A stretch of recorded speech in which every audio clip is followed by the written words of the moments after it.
Hello hello hello hello बेटा, I am audible. Hello hello hello बेटा, I am audible. I am audible. Yes. Good morning all of you, good morning all of you, good morning बेटा, good morning. ठीक है, continue करते हैं। कल technical issue की वजह से थोड़ा सा, ठीक है, गड़बड़ हुआ था लास्ट में, पर टॉपिक मैंने कवर कर दिया था, और जितना टॉपिक कवर किया था उतने मैंने क्वेश्चन भी आपको प्रैक्टिस के लिए दिए थे। आपने किए होंगे अच्छे से। क्लियर है बिल्कुल? ठीक है, जितना टॉपिक कवर किया था उतने क्वेश्चन भी दिए थे, आपने लगा लिए होंगे। आज डिस्कस कर लेंगे एक बार लास्ट में। ठीक है, तो कंटिन्यू करते हैं। लेक्चर नंबर 2 है आज। आज स्ट्रक्चर ऑफ एलिमेंट्री कैनाल पूरा कवर करने वाले हैं।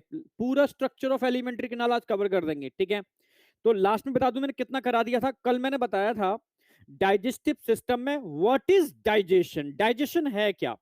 तो मैंने बोला था बेटा, नन एब्जॉर्बेबल, जिनका एब्जॉर्प्शन पॉसिबल नहीं है, नन एब्जॉर्बेबल मैक्रोमोलिक्यूल का एब्जॉर्बेबल माइक्रोमोलिक्यूल में कन्वर्जन डाइजेशन कहलाता है। क्लियर बिल्कुल? और ये कन्वर्जन एक तरीके से मैकेनिकल और बायोकेमिकल प्रोसेस है। अब मैकेनिकल क्या है इसके अंदर? जब भी मैकेनिकल टर्म आएगा तो कहीं ना कहीं, ठीक है, आप सुनो, मैकेनिकली समझ रहे हो, यांत्रिकी प्रक्रिया से आप उसको तोड़ोगे, जैसे दांतों से चबाओगे उसको। फिर स्टमक के अंदर चर्निंग मूवमेंट होंगे, कॉन्ट्रैक्शन होंगे, जो फूड का प्रॉपर डाइजेशन करते हैं। क्लियर बिल्कुल? तो माउथ से चबाओगे, स्टमक में कॉन्ट्रैक्शन होंगे, तब जाके प्रॉपर उसका मैकेनिकल ब्रेकडाउन होगा। और बायोकेमिकल क्या है? बायोकेमिकल मैंने बताया था, डिफरेंट ग्लैंड से एंजाइम्स का सिक्रेशन होता है। तो जो एंजाइम का सिक्रेशन होता है वो बायोकेमिकल मैकेनिज्म हो गया। ठीक है, मैकेनिकल एंड बायोकेमिकल कॉमनली इसको बोलते हैं। ठीक है भाई, अच्छा, मैकेनिकल में कौन कौन से स्टेप आते हैं? इसको आप बोलोगे मैस्टिकेशन। सलाइवरी इंटरेक्शन से जो फूड के बोलस बन रहे हैं, इसको मैस्टिकेशन बोलते हैं। जिसको कॉर बना रहे हो ना माउथ के अंदर, मैस्टिकेट कर रहे हो। फिर फाइनली क्या करते हो, स्टमक में डीग्लूटिनेट करके स्टमक में क्या करते हो, उसकी चर्निंग होती है। ठीक है, और फिर बायोकेमिकल प्रोसेस।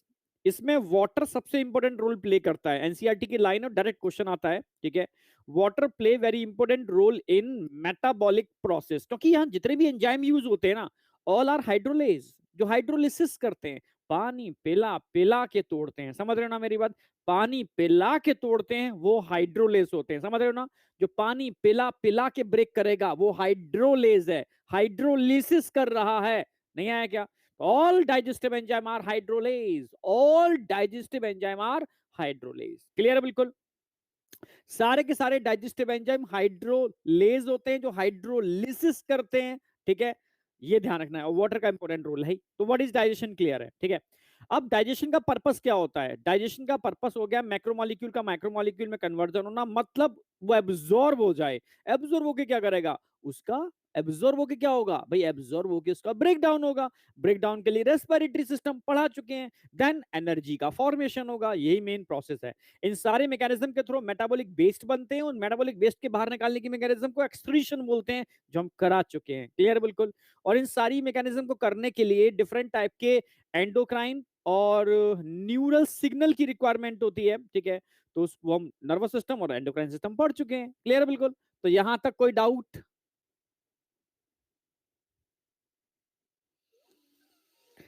बोलस, बोलस हम बताएंगे बेटा, बोलस हम बताएंगे, अभी टेंशन क्यों कर रहे हो? बोलस ठीक है, चलो, ओके, यहां तक कोई डाउट शाउट नहीं है। ठीक है, फिर कल हमने हमने भाई पूरा स्ट्रक्चर बनाया था। स्ट्रक्चर बनाने के बाद बताया था बकल कैविटी क्या होती है, माउथ क्या होता है, फेरिंग्स क्या होता है, ईसोफेगस क्या होती है। ईसोफेगस की ओपनिंग को गलिट बोलते हैं। ठीक है, इस पूरे स्ट्रक्चर में जो डिटेल्ड एक्सप्लेनेशन हमने करना था वो टीथ वाला करना था। ठीक है, टीथ में स्ट्रक्चर वाला पार्ट मैंने बता दिया था। टीथ के स्ट्रक्चर की बात करते हैं, इसको दो पार्ट में डिवाइड करते हैं। ऊपर वाला पार्ट क्राउन, और जो नीचे अंदर फंसा हुआ है वह सॉकेट। ठीक है, root, root present in socket. Clear है बिल्कुल? जो हल्का सा दिख रहा है, जहां आपको मसूड़े दिखते हैं, वो गम हो गए भाई, मसूड़े को गम ही बोलते हैं। ठीक है, मतलब नेक वाला पार्ट हो गया, सॉरी। ठीक है, क्लियर बिल्कुल? तो मेन हो गया क्राउन, नीचे रूट, और मिडल वाला पार्ट जहां गम होते हैं वो नेक हो गई। ठीक है, तो अगर क्राउन की बात करता हूं, तो क्राउन को कवर करने के लिए कह सकते हो ऊपर एक व्हाइटिश लेयर होती है, इसको इनेमल बोलते हैं। और इनेमल इट इज अ, कह सकते हो, hardest substance of our body. मतलब एनिमल किंगडम का भी बोल सकते हो, इतना हार्ड होता है, ठीक है। और एनामल को बनाने वाले जो सेल्स होते हैं अमीलोब्लास्ट होते हैं, अमीलोब्लास्ट। एक्टोडर्मल ओरिजिन होता है, लाइफ में एक ही बार एनामल बनता है, बार बार नहीं बनता, ठीक है। एनामल को बनाने वाले सेल एक बार एनामल को बना करके जयराम जी की कह के निकल लेते हैं, क्लियर है बिल्कुल, फिर दोबारा नहीं बनाते वो, ठीक है। समझ रहे हो ना, इनेमल लाइफ में एक ही बार बनता है, बार बार नहीं बनता, पर डेंटाइन लाइफ टाइम बनता है, ठीक है। डेंटाइन में कोई टेंशन नहीं है, डेंटाइन लाइफ टाइम बनता है, बनता रहता है, ठीक है। और dentine is a bony part of teeth, यानी ओरिजिन क्या होगा, मेसोडर्मल, क्योंकि बोन का ओरिजिन मेसोडर्मल होता है, ठीक है। और लाइफ टाइम प्रोड्यूस होता है, ओडेंटोब्लास्ट सेल इसको बनाते हैं, कोई डाउट? हाँ। स्ट्रक्चर के बाद मैंने आपको बताया था types of teeth in human, तो टू भाई थ्री, मेनली एनसीईआरटी ने 3 टाइप के दिए हैं, तो मैंने एक बीनोडोंट और ऐड कर दिए हैं जो आप आगे जाके पढ़ोगे, ठीक है। तो सबसे पहले मैंने बताया थीकोडोंट, एनसीईआरटी में दे रखा है, थीको का मतलब होता है जो सॉकेट में प्रेजेंट होते हैं, teeth present in socket, thecodont. फिर मैंने बताया था ब्यूनोडोंट, छोटे छोटे कस्प या क्राउन होते हैं, इसको हम ब्यूनोडोंट बोलते हैं। और फिर बताया था मैंने आपको, ठीक है, two type, two set of teeth बोलोगे, डाइफायोडोंट, ठीक है, टू सेट ऑफ टीथ, कहते हैं ना दूध के दांत, रोटी के दांत, मिल्क टीथ, एडल्ट टीथ, ठीक है। तो इनको दो डेंटिशन में डिवाइड कर सकते हो, प्राइमरी डेंटिशन, ठीक है, secondary dentition. Primary dentition milk teeth होते हैं, इसको डेसिडुअस टीथ भी बोलते हैं, डेसिडुअस, ठीक है। रिप्लेस होते हैं, so it's called replacing teeth, क्योंकि टूट के दोबारा से आते हैं। और यानी दोबारा से आते हैं मतलब स्टार्टिंग में टेम्परेरी होते हैं, ठीक है, तो उसको टेम्परेरी टीथ भी बोल सकते हो, कोई डाउट? हाँ बेटा, डीपीपी आज अपलोड हो जाएंगे, ठीक है, क्योंकि कल मैंने बोला था, तो एक जो डीपीपी अपलोड करते हैं, थोड़ा उनकी तबीयत सही नहीं थी, तो उन्होंने कहा सर कोशिश करूंगा रात में अपलोड कर दूंगा, बट आज वो अपलोड कर देंगे, ठीक है, आज अपलोड हो जाएंगे, ठीक है। हाँ, फिर आ जाओ वापस, ठीक है, वापस आ जाओ। तो वापस हमने बात की थी यहां पर, समझना मेरी बात, अगर मैं डेसिडुअस टीथ की बात करता हूं तो कितने होते हैं, 20। परमानेंट टीथ कितने होते हैं, 32। डेसिडुअस टीथ में कौन से टीथ नहीं होते, इंसिसर होते हैं, कैनाइन होते हैं, प्रीमोलर नहीं होते। मोलर में सिर्फ फर्स्ट और सेकंड मोलर होता है, क्योंकि थर्ड मोलर भी नहीं होता। तो प्रीमोलर और थर्ड मोलर यहां पर नहीं होते डेसिडुअस टीथ के अंदर, दूध के दांत के अंदर, क्लियर है। क्योंकि थर्ड मोलर तो तब आएगा अक्कल की दाढ़ जब आपके अंदर अक्कल आ जाएगी, मतलब 18 है उसके बाद, क्लियर है बिल्कुल। और प्रीमोलर रोटी के दांत होते हैं, चबाने वाले मैक्सिमम, ठीक है, ग्राइंडिंग ऑफ फूड में आप जो यूज करते हो, ठीक है, वो यही टीथ होते हैं, ठीक है। तो बच्चे को उसकी जरूरत नहीं होती, तो वो उसके अंदर नहीं होते। यहां तक कोई डाउट? एकदम क्लियर, सुपर, ठीक है। फिर हमने बात की थी परमानेंट टीथ, 32 टीथ, इनको भी दो पार्ट में डिवाइड कर सकते हो भाई। एक तो मिल्क टीथ रिप्लेस होकर दोबारा से आए थे, ठीक है, आप समझ रहे हो, 20 टीथ तो रिप्लेस होकर दोबारा बने थे, पर 12 टीथ ऐसे थे जो एक ही बार बनते हैं हमारी लाइफ के अंदर, उनको मोनोफायोडोंट बोल सकते हो। यानी 20 टीथ को आप डायोफायोडोंट बोल सकते हो, तो 12 टीथ को आप मोनोफायोडोंट बोल सकते हो। ओनली प्रोड्यूस, ठीक है, वन टाइम इन लाइफ, एक ही बार बनते हैं लाइफ के अंदर, बार बार नहीं बनते। हाँ, 20+12 ऐसे याद रखो, ठीक है। अब तुम कोई भी क्वेश्चन होगा उठा के उड़ा दोगे तुम, ठीक है, ये पक्की बात है, ठीक है। फाइनली इसके बाद हमने बात की थी, ठीक है, टाइप्स हो गए थे। फिर मैंने स्ट्रक्चर बना के समझाया था, ठीक है ठीक है ठीक है ठीक है। हाँ, फिर बात की थी हमने डिफरेंट टाइप्स ऑफ टीथ, मतलब हेट्रोडोंट, क्योंकि भाई कई एनिमल्स होते हैं उनमें होमोडोंट टीथ होते हैं, हमारे अंदर हेट्रोडोंट डोंट होते हैं, क्योंकि इंसिसर अलग होते हैं, कैनन अलग होते हैं, प्रीमोलर अलग होते हैं, और मोलर अलग होते हैं, ठीक है।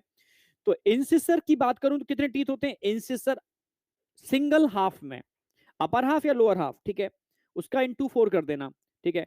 2 इंसिसर होते हैं, 1 कैनाइन होता है, 2 प्रीमोलर होते हैं और 3 मोलर होते हैं। तो टोटल 8 इधर हो गए, 8 इधर हो गए, 8 इधर हो गए और 8 इधर हो गए, तो टोटल कितने हो गए, 32 टीथ हो गए। एकदम क्लियर था, 32 टीथ वाला पार्ट, ठीक है। स्ट्रक्चर में आज बस इसमें, अच्छा एक और बचा था डेंटल फॉर्मूला। अब डेंटल फॉर्मूला देखते हैं, टीथ का डेंटल फॉर्मूला क्या होता है। मैंने एनसीईआरटी वाला डायग्राम क्लियर करा दिया था, रूट पर क्वेश्चन आता है, ठीक है।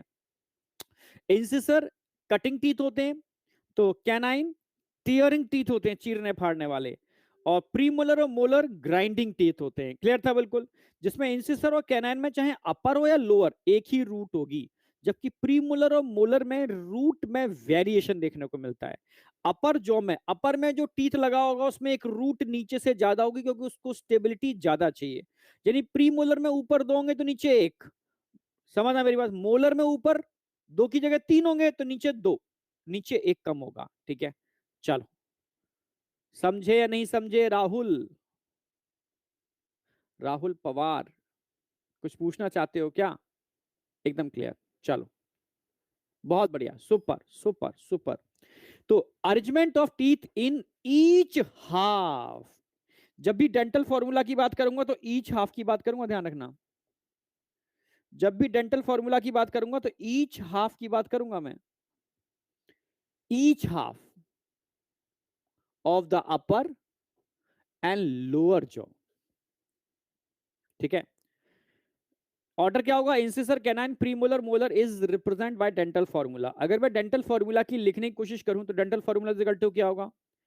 Dental formula is equal to upper half, upper half, each half, ठीक है। ऐसे लिख ही देता हूं, पूरा ही लिख देता हूं मैं। Number of teeth in upper half jaw upon number of teeth in lower half jaw, number of teeth in lower half jaw. Half की बात चल रही है, ठीक है। तो डेंटल फॉर्मूला क्या निकल के आएगा? डेंटल फॉर्मूला क्या निकल के आएगा जरा बताओ? डेंटल फॉर्मूला की अगर मैं बात करूं तो निकल के आएगा अपर हाफ और लोअर हाफ में। तो dental formula is equal to upper half में incisor, canine, pre molar, then molar. Lower half में incisor, canine, pre molar, then molar. ये हो गया आपका डेंटल फॉर्म्यूला, ठीक है। अब समझना, ये अपर हाफ की बात चल रही है, लोअर हाफ की बात चल रही है, इनटू अगला हाफ, इनटू अगला हाफ। क्लियर है बिल्कुल? हाँ। तो अगर मैं आपसे पूछूं, ये 2-3 ही कंडीशंस हैं, मैं छाप के रखता हूं उसको, तो ये फिक्स कंडीशन है, यही पूछी जाती है और कोई कंडीशन बनती नहीं है। जैसे कंडीशन पूछी जाएगी, dental formula of adult, NCERT में दे रखा है। तो एनसीईआरटी में एडल्ट में टोटल नंबर ऑफ टीथ कितने होंगे पहले बताओ? 32 होंगे। तो 32 के हिसाब से डेंटल फॉर्मूला क्या निकल के आएगा भाई? इंसिसर 2 होंगे, कैनाइन 1 होगा, प्रीमोलर 2 होंगे और मोलर 3। अगेन फिर नीचे वाले में भी सेम होता है ह्यूमन के केस में, बट कई एनिमल ऐसे होते हैं उनमें अपर और लोअर में डिफरेंस नजर आता है, जैसे रैबिट, ठीक है। तो कितने हो गए? काउंट करो, इनको काउंट करो, 8 बैठेंगे, इनको काउंट करो, 8 बैठेंगे। ये अपर हाफ और लोअर हाफ हो गया, ठीक है। प्लस अगला हाफ भी तो इसमें ऐसे ऐड करोगे सेम, तो टोटल कितने हो गए? टोटल इन सबको काउंट करो चारों को, तो 32 टीथ हो गए ना। आप समझ गए ना मेरी बात? 32 टीथ एडल्ट का डेंटल फॉर्मूला याद रखना है। ऐसी dental formula milk teeth, milk teeth actual में जो मिल्क टीथ होंगे इनको डेसिडोस टीथ भी बोल सकते हो, या इनको डाइफायोडोंट बोलोगे। डाई, ऐसे पूछ क्वेश्चन आया हुआ है, डाइफायोडोंट, यानी वो टीथ हैं जो 2 बार आते हैं। कितने होते हैं? 20 दांत। रिप्लेसिंग टीथ 2 बार आते हैं। तो इसमें क्या नहीं होता? याद आ गया होगा, इनके अंदर प्री मोलर नहीं होते, इनके अंदर थर्ड मोलर भी नहीं होता। मतलब इसका फॉर्मूला क्या बनेगा भाई? 2 1, प्री मोलर की जगह 0 कर दोगे क्योंकि नहीं होते। याद आ गया? और मोलर भी 2 ही होते हैं, 3 नहीं होते। फिर 2 1 0 2,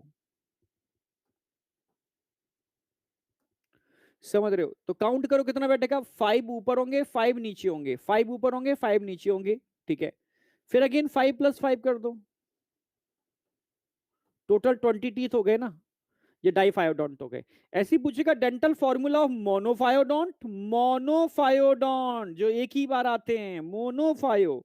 तो मोनोफायोडोंट टीथ कितने होते हैं? मोनोफायोडोंट टीथ होते हैं 12। कौन से टीथ मोनोफायोडोंट होते हैं? ठीक है, आप जानते हो मोनोफायोडोंट में प्रीमोलर आते हैं प्लस थर्ड मोलर आता है, 2 ही तो आते हैं मोनोफायोडोंट के अंदर। तो जो आता है उसको लिखोगे, जो नहीं आता उसको 0 कर दोगे, ठीक है। तो डेंटल फॉर्मूला क्या बनेगा इसका? ठीक है, इसको लिखना है और रिमेन को 0 करना है। 0, कैनाइन 0 करोगे, 12 का बनाना ना, प्री मोलर 2 करोगे और मोलर सिर्फ 1 करोगे, मोलर सिर्फ 1 करोगे। ऐसी 0 0 2 1 टोटल 3 और 3 प्लस 3 और 3 हो गए ना 12 टीथ। यानी यहां काउंट सिर्फ और सिर्फ किसको कर रहे हो आप, यहां काउंट कर रहे हो प्री मोलर को और थर्ड मोलर को। तो प्री मोलर थर्ड मोलर तीसरा वाला, बाद बाकी के रिमेनिंग 0 कर दो, ठीक है। तो डेंटल फॉर्मूला क्या निकल गया, 3 दांत इधर होंगे, 3 इधर होंगे, 3 इधर होंगे, 3 इधर होंगे, टोटल 12 टीथ आ गए ना। आया नहीं आया, क्लियर है ना।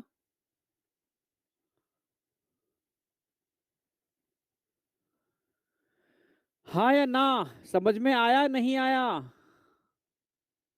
आ गया, क्लियर गुरु जी, बहुत बढ़िया बेटा। अच्छा बैक, अरे बैक में कुछ है ही नहीं, बैक में क्या है, dental formula is equal to number of teeth in upper half जो upon number of teeth in lower half जो, इसको इस तरीके से रिप्रेजेंट करते हैं, ठीक है। बीएमएस, ये कंडीशंस पूछी जाती हैं, टिपिकल कंडीशंस दो होती हैं जिन पे क्वेश्चन बन सकता है, डाइफायोडोंट पे क्वेश्चन बन सकता है, मोनोफायोडोंट पे क्वेश्चन बन सकता है, आप उड़ा दोगे हवा में इनको तो, ठीक है। एक बार ऐसे टेस्टों में पूछा गया है कि dental formula of 16 year old, 14 year old, 17 year old, यानी 18 से थोड़ा कम पूछेगा वो, आसपास की रेंज, ठीक है। तो 18 और उसके ऊपर थर्ड मोलर आ जाता है, ठीक है। उसके नीचे थर्ड मोलर नहीं आता पर और सारे दांत आ जाते हैं, ठीक है। तो एक ही टीथ का अंतर आएगा यहाँ पर, क्या अंतर आएगा, टोटल कितने टीथ होंगे यहाँ पर, टोटल टीथ होंगे 28, थर्ड मोलर नहीं होगा। कैसे निकालोगे डेंटल फॉर्मूला, भाई 18 से नीचे 17 16 वाली उम्र जो होती है, 16 17 वाली, इसमें इंसिसर होंगे पूरे, कैनाइन होंगे, प्री मोलर आ जाएंगे यहाँ पर मोलर दो ही आएंगे, तीसरा मोलर नहीं आएगा। 2122 7 7 प्लस 7 7 इक्वल टू 14 28 28 अब बताओ समझ में आया नहीं आया। डेंटल फॉर्मूला ऑफ 16 ईयर या 17 ईयर भी पूछ सकता है, 16 ईयर या 17 ईयर ओल्ड।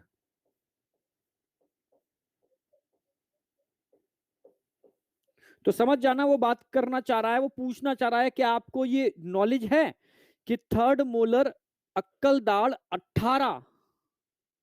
खुश रहो बेटा, खुश रहो। एक बच्चा चरण स्पर्श कर रहा है, बिल्कुल इंडियन कल्चर, बहुत बढ़िया। मैं चाहता हूं यार इंडियन कल्चर आप में भर जाए।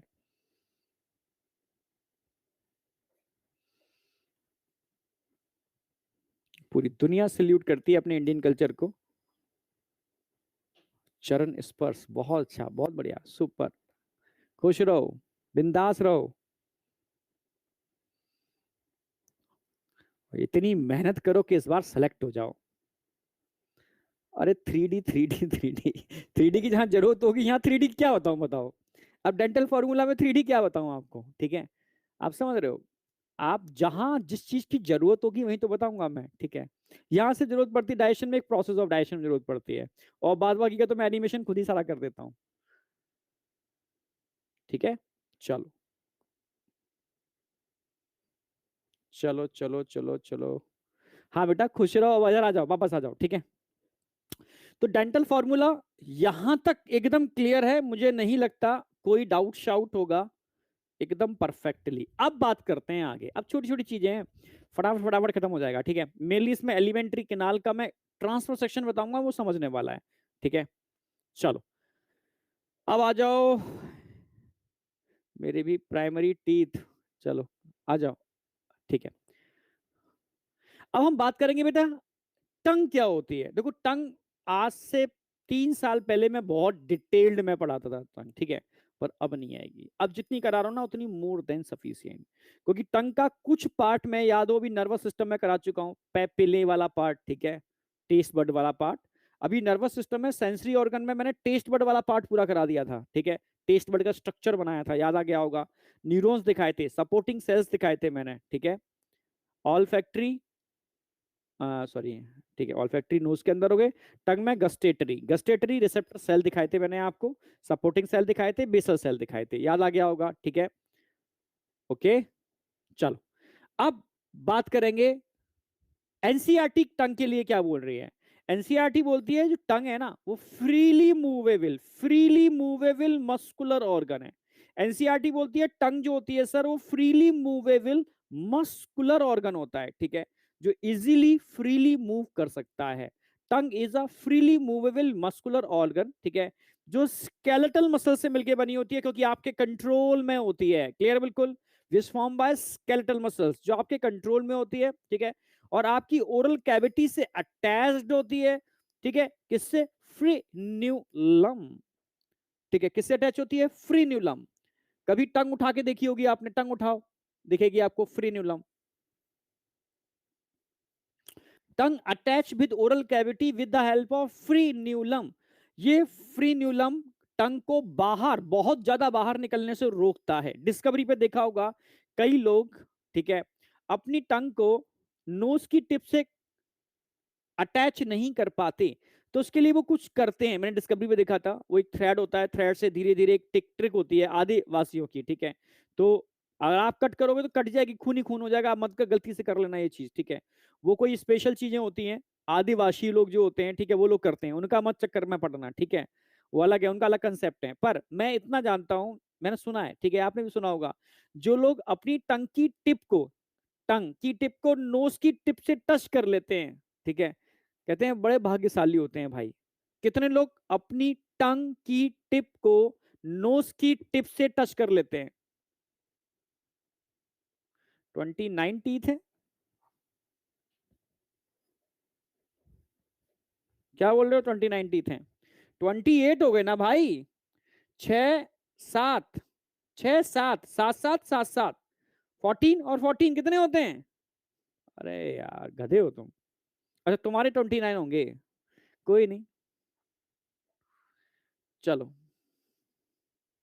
कितने लोग टंग की टिप को नोज की टिप से टच कर लेते हैं, टच करके देखो ऐसे, टंग की टिप को नोज की टिप से, कोई नहीं, ठीक है।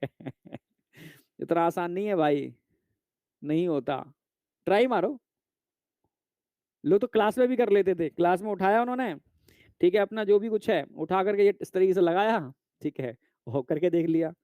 यहाँ तुम अकेले बैठे हो, अच्छा कर लेते हैं कुछ, हाँ एक दो तो होंगे भाई, इतनी भीड़ में एक दो तो होंगे, ठीक है, कर लेते होंगे, 100%। नहीं हो रहा, कोई नहीं,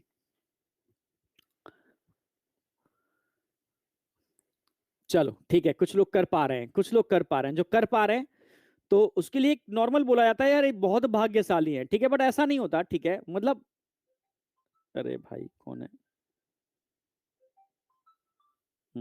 ऐसा नहीं होता। एक्चुअल में क्या है, साइंटिफिकली मैं बता देता हूं, जिनकी टंग जितनी बाहर निकलती है उनका सलाइवरी सिस्टम या डाइजेस्टिव सिस्टम उतना परफेक्ट होता है, बढ़िया होता है। और कहा जाता है कि जिसका डाइजेस्टिव सिस्टम जितना परफेक्ट होता है उसकी एज उतनी ही ज्यादा होती है, ठीक है। और बुढ़ापे के आने का कारण डाइजेस्टिव ट्रैक ही होता है, इसलिए कहते हैं अपना डाइजेस्टिव ट्रैक सबसे दुरुस्त रखना, ठीक है। एज बढ़ने के साथ साथ डाइजेस्टिव ट्रैक दुरुस्त रखना, अगर डाइजेस्टिव ट्रैक बढ़िया रहेगा तो एजिंग इफेक्ट डिले हो जाएंगे। आप समझ रहे हो ना मेरी बात, क्योंकि डाइजेशन और बुढ़ापे पर भी जो डेथ होती है, देखा होगा जब बिल्कुल इंसान बूढ़ा हो जाता है तो पहले वो खाना छोड़ देता है, ठीक है, खाना डाइजेस्ट नहीं होता, उसको कम होना चालू हो जाता है, ठीक है। तो कोशिश करो उनके डाइजेस्टिव सिस्टम को परफेक्ट रखने की, तभी तो कहते हैं मैदे का फूड कम से कम खाओ, पिज्जा बर्गर चाउमीन इनको अवॉइड करो, कभी कभी मना नहीं कर रहा, ठीक है, ओकेजनली आप कर रहे हो ठीक है, बट रूटीन में इनसे बचो। मोटा अनाज खाओ, मोटा, ठीक है, जो आपकी गट की हेल्थ को बढ़िया रखता है, ठीक है। खाने में सैलेड सलाद जरूर ऐड करो, कम से कम मिनिमम 500 ग्राम, ठीक है। सुबह के टाइम फ्रूट्स खाओ, जितना नेचर के कांटेक्ट में आओगे उतने हेल्दी रहोगे और यंग रहोगे, जितना नेचर से अपोजिट जाओगे। नेचर के कांटेक्ट का मतलब है कि नेचुरल फूड पर ध्यान दो भाई, नेचुरल चीजें ज्यादा खाओ, ठीक है, नेचुरल फूड, नेचुरल चीजें, नेचुरल वेजिटेबल्स, ठीक है, जो भी नेचुरल चीजें हैं जो नेचर ने दी हैं उसको खाना चालू कर दो तो आपके ब्लड की पीएच मेंटेन रहेगी, समझ रहे हो। और जहां आपके ब्लड की पीएच मेंटेन रही तो समझ लो कि आपके ब्लड की ऑक्सीजन कैरिंग कैपेसिटी बढ़ जाएगी। और ऑक्सीजन कैरिंग कैपेसिटी बढ़ जाएगी तो ऑक्सीजन को तो बताया ही गया है भाई, एनर्जी का सोर्स। जितनी बॉडी में ऑक्सीजन ज्यादा होगी उतना एटीपी ज्यादा होगा, जितना एटीपी ज्यादा होगा उतने शक्तिमान बन जाओगे भाई। ठीक है, आप समझ रहे हो, एनर्जी का भंडार होगा, आप हर काम परफेक्टली कर पाओगे। तो सिंपल सी बात है। हाँ, नेचुरल फ्रूट्स, ड्राई फ्रूट्स भी ले सकते हो, क्योंकि ड्राई फ्रूट्स, ठीक है, कह सकते हो माइक्रो न्यूट्रिएंट का बहुत बेहतरीन सोर्स होता है। ठीक है, बहुत बेहतरीन सोर्स। मैं तो हर बच्चे से बोलता हूं कि 5 से 6 बादाम भिगो के खाओ, साथ में 2 अखरोट भिगो के खाओ। ठीक है, ओमेगा 3 होता है अखरोट के अंदर, ठीक है, बेहतरीन वाला। और ओमेगा 3 बहुत इंपॉर्टेंट रोल प्ले करता है। बायोमोलिक्यूल में पढ़ चुके होगे, ओमेगा 3 फैटी एसिड हमारी नॉर्मल रूटीन डाइट में नहीं होता। अगर आप फिश नहीं खाते तो फिश में होता है। ठीक है, अगर आप वेजिटेरियन हो तो अलसी में होता है, अखरोट में होता है, बहुत तगड़ा। ठीक है, आप समझ रहे हो। इसके अलावा बादाम में भी होता है, और भी चीजों में होता है थोड़ा थोड़ा, पर मेनली अलसी में बहुत ज्यादा होता है, अलसी सीड। ठीक है, और ठीक है, ये क्या नाम है, अखरोट, ठीक है, आलमंड, क्या नाम है, ठीक है, वॉलनट। तो इन दोनों के अंदर अच्छा खासा ओमेगा 3 होता है, जो आपके लिए बहुत जरूरी है, आपके ब्रेन के विकास, डेवलपमेंट के लिए बहुत जरूरी है। ठीक है, हाँ, ठीक है। एसिडिटी अगर हो रही है तो बहुत खतरनाक चीज हो रही है, समझ लो। हाँ, फ्लैक्स सीड, बिल्कुल सही। अलसी के बीज को फ्लैक्स सीड बोलते हैं। ठीक है, पंपकिन सीड, फ्लैक्स सीड, ठीक है, सनफ्लावर सीड, ये सीड आपकी अगर डाइट में है तो बहुत बढ़िया है यार। ठीक है, मैग्नीशियम, मैग्नीशियम का बेहतरीन सोर्स होते हैं ये। ठीक है, जिंक का बेहतरीन सोर्स होते हैं पंपकिन सीड। और जिंक आपको फौलाद बनाता है। ठीक है, एक मूवी आई थी दंगल, ठीक है, दंगल मूवी में उसने बताया ये वाली बात। वो लड़की थी ना, वो क्या बादाम खाती थी, इतने बादाम खाती हूँ, ये खाती हूँ, वो खाती हूँ, ये शरीर को फौलाद बनाता है। ठीक है, तो जिंक बहुत इंपॉर्टेंट रोल प्ले करता है बहुत सारी चीजों के अंदर, जिंक, मैग्नीशियम। ठीक है, तो ड्राई फ्रूट्स इसमें पार्टिसिपेट करते हैं। विटामिन चाहिए तो आपको वेजिटेबल्स खाने पड़ेंगे, ग्रीन लीव्स खाने पड़ेंगे ज्यादा से ज्यादा। ठीक है, और फ्रूट्स खाने पड़ेंगे आपको। क्लियर है, चलो आगे आ जाओ, वापस आ जाओ। ठीक है, तो फ्रीनुलम समझ में आ गया होगा। ठीक है, और टंग की सरफेस को अगर ध्यान से देखोगे तो टंग की सरफेस पर इस तरीके के प्रोजेक्शन देखने को मिलेंगे, कुछ छोटे प्रोजेक्शन ऐसे, कुछ थोड़े बड़े प्रोजेक्शन,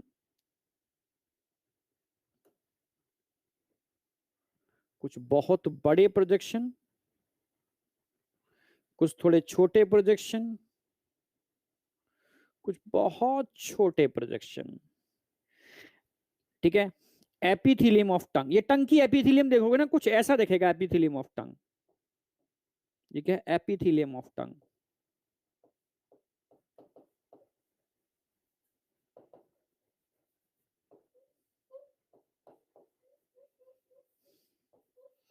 टंग की एपिथीलियम को देखोगे ना कुछ ऐसे उसमें प्रोजेक्शन देखने को मिलेंगे। ठीक है, आप समझ रहे हो, इन प्रोजेक्शंस को हम बोलते हैं पैपिले। ये क्या है एक्चुअल में, ये सारे के सारे प्रोजेक्शन जो दिख रहे हैं ना, ये पैपिले हैं,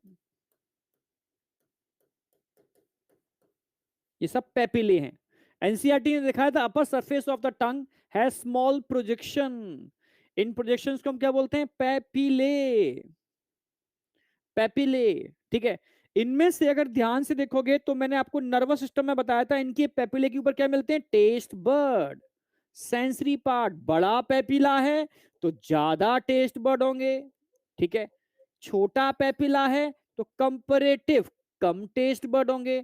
पर कई बहुत छोटे पैपिले ऐसे भी होते हैं जिनके ऊपर टेस्ट बर्ड होते ही नहीं है, समझ रहे हो, टेस्ट बर्ड होते ही नहीं है। ये सेंसरी पार्ट है, क्योंकि इनसे न्यूरॉन जुड़े होते हैं, न्यूरॉन कनेक्टेड होते हैं, सिग्नल को सीधा ब्रेन के अंदर लेकर के जा रहे हैं, सेंसरी पार्ट है। सिग्नल को कहां लेके जा रहे हैं, ब्रेन के अंदर। ठीक है, तो ये सब क्या है, न्यूरॉन, नर्व, ये नर्व्स हैं। ठीक है, ये क्या है, टेस्ट बर्ड, ये सारे सारे क्या है, टेस्ट बर्ड।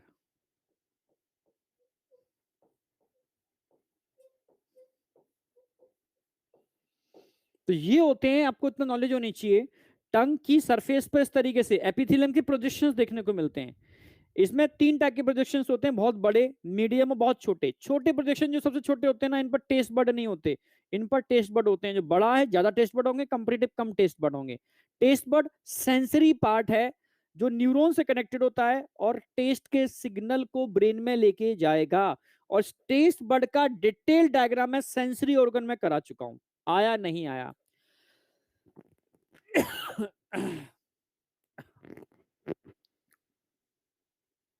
आया नहीं आया? बहुत बढ़िया, सुपर, आ गया। ये टंग वाली बात हो गई, ठीक है। फ्री न्यूलम से जुड़ी होती है, मस्कुलर ऑर्गन है, मूवेबल मस्कुलर ऑर्गन है, मत भूल जाना, फ्रीली मूवेबल मस्कुलर ऑर्गन है, attach with floor of oral cavity. किसके थ्रू? फ्री न्यूलम के थ्रू, ठीक है।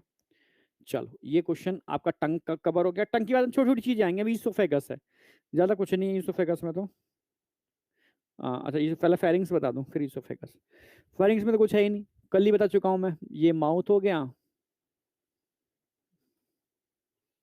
ट्रैकिया थी, ट्रैकिया से कोई मतलब नहीं है हमें। ये ईसोफेगस थी जो सीधी आपके स्टमक में जुड़ी होगी यहां से जाकर के।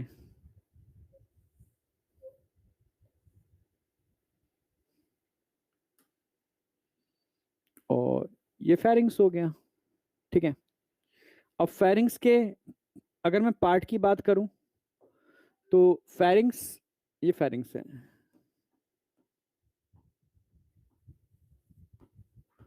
फेरिंग्स का वो पार्ट जो माउथ में खुलता है इसको ओरोफेरिंग्स बोलते हैं। जो पार्ट नेजल चैम्बर या नेजल कैविटी में खुलता है, नेजल चैम्बर या नेजल कैविटी में खुलता है, उसको नेजोफेरिंग्स को बोलेंगे। जो पार्ट, समझना, लैरिंग्स की तरफ खुलेगा, लैरिंग्स, ट्रैकिया, लैरिंग्स, ये लैरिंग्स होता है। रेस्पिरेटरी में पढ़ाया था, ठीक है। इसको लैरिंगोफेरिंग्स बोलते हैं, ठीक है। तो सबसे पहले नेजोफेरिंग्स बता रखा है, फिर ऑरोफेरिंग्स बता रखा है, फिर नंबर 3 पर क्या बता रखा है? लैरिंगोफेरिंग्स। तो फेरिंग्स के थ्री थ्री पार्ट हो सकते हैं, नेजोफेरिंग्स, ऑरोफेरिंग्स और लैरिंगोफेरिंग्स। समझ में आ गया होगा, बस इतना सा है, ठीक है। ये कॉमन पैसेज होता है, एयर भी यहां से आ सकती है, एयर के लिए भी है और फूड के लिए भी। एक common passage for air and food, इसको फेरिंग्स बोलते हैं, सिंपल सी बात, ठीक है। फंक्शन क्या है फेरिंग्स का? फेरिंग्स का मेन काम होता है खाने को निगलना, फूड को डीग्लूटिनेट करना। कहां पर? ईसोफेगस में। ईसोफेगस में फूड को डीग्लूटिनेट करना, सॉलिंग ऑफ फूड, ठीक है।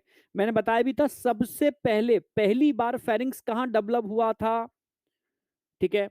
प्लेटिया एस्के, एस्के हेलमिंथीज राउंड वॉर्म में, गोल क्रमी राउंड वॉर्म एस्के हेलमिंथीज, जो हमारी गट में पैरासाइट होते हैं, इनके अंदर सबसे पहले फेरिंग्स का, समझ रहे हो, निर्माण हुआ था, विकास हुआ था। क्लियर है बिल्कुल?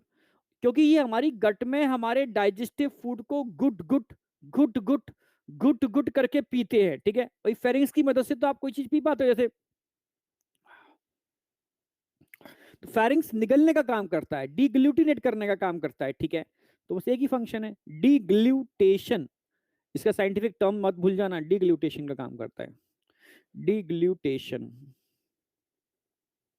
डीग्लूटेशन ऑफ फूड, बस इतनी सी बात है, खत्म फेरिंग्स।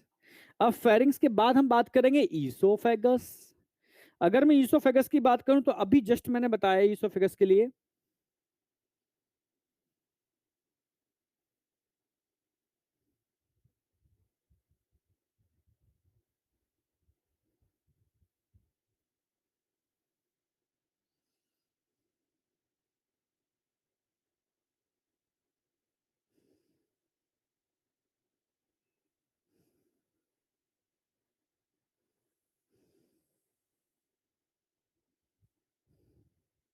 ये स्टमक हो गया, ठीक है।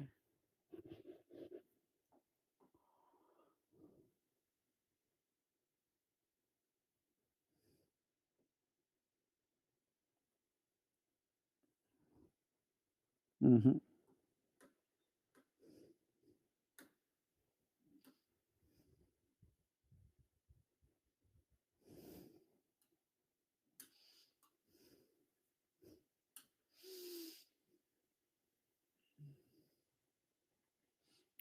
ये ट्रैकिया हो गई, पर इससे हमें कोई मतलब नहीं है ट्रैकिया से, है ना। हम ईसोफेगस का अलग कलर से दिखाते हैं।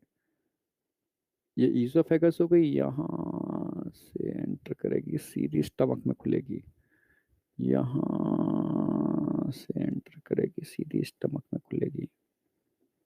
ये है ईसोफेगस, जो सीधा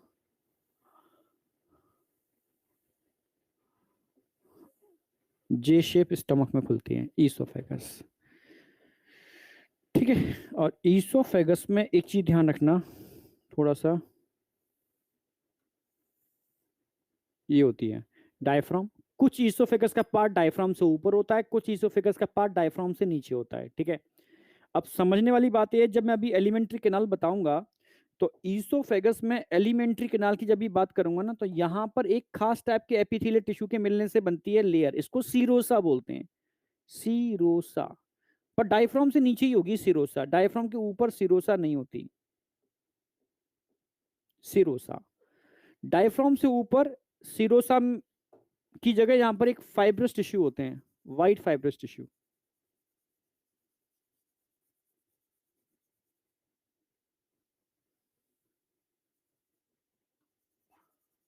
क्योंकि सिरोसा एनसीईआरटी ने दे रखा है, तो उसका नाम आप याद रख लोगे तो कोई बुरा नहीं है। ठीक है। ये सिरोसा डायफ्राम से नीचे होगी, ऊपर नहीं होगी, ये ध्यान रखना। ये डायफ्राम है।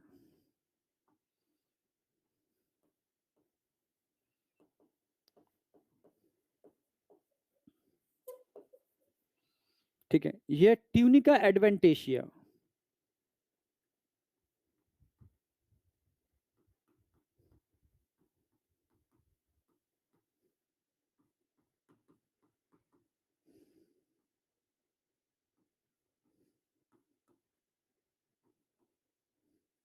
आउटर लेयर, पर डायफ्राम से ऊपर। ये है सीरोसा।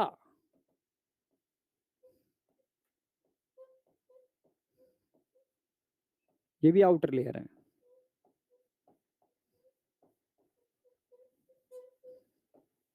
पर डायफ्राम से नीचे है सिरोसा। ठीक है। आप समझ रहे हो। ईसोफेगस की अगर मैं बात करूं, ये ईसोफेगस है,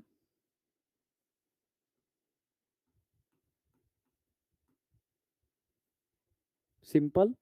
ईसोफेगस में जो ऊपर वाला पार्ट होता है ना, यहाँ स्केलेटल मसल्स देखने को मिल जाएंगे आपको। ऊपर वाले पार्ट में आपको स्केलेटल मसल्स देखने को मिल जाएंगे, जो डीग्लूटिनेशन में पार्टिसिपेट करते हैं। अपर वन थर्ड पार्ट किससे मिलकर बना होगा? स्केलेटल मसल से, स्केलेटल मसल से अपर वन थर्ड, समझना। जबकि ईसोफेगस का जो लोअर वाला पार्ट होता है, वो बना होता है स्मूथ मसल से। लोअर टू थर्ड पार्ट किससे मिलकर बना होगा? स्मूथ मसल से। लोअर टू थर्ड पार्ट किससे मिलकर बना होगा? स्मूथ मसल से, जो आपके कंट्रोल में नहीं होता। समझ रहे हो। तो दो बातें बताई है मैंने, कि लेंथ लगभग इतनी होती है, इसको फूड पाइप बोलते हैं। सुपीरियर वन थर्ड पार्ट किससे मिलकर बना होता है? आप बोलोगे स्केलेटल मसल से, जो आपके कंट्रोल में होते हैं। पर inferior inferior two third part किससे मिलकर बना होता है? स्मूथ मसल से, जो आपके कंट्रोल में नहीं होता। क्लियर बिल्कुल। इन ईसोफेगस डाइजेशन एंड एब्जॉर्प्शन सभी कुछ कुछ भी नहीं होता, ना डाइजेशन होता ना एब्जॉर्प्शन होता। अपर ईसोफेगस में सिरोसा नहीं होती, अपर ईसोफेगस में सिरोसा नहीं होती। उसकी जगह एक अलग लेयर होती है, fibrous layer, fibrous tunica adventitia, outer fibrous layer है।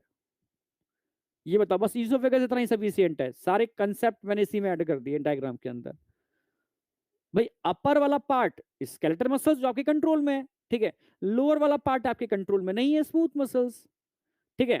डायफ्राम से ऊपर ट्यूनिका एडवेंटेशिया होगा, और डायफ्राम से नीचे सिरोसा होगी। सिरोसा की बात करता हूं, it is the outer layer.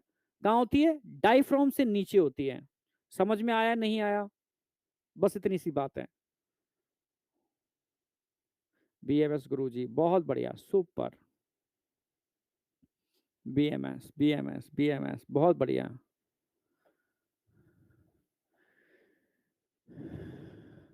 Kailash धुआंधार आग लगाता है भाई। ठीक है, सुपर।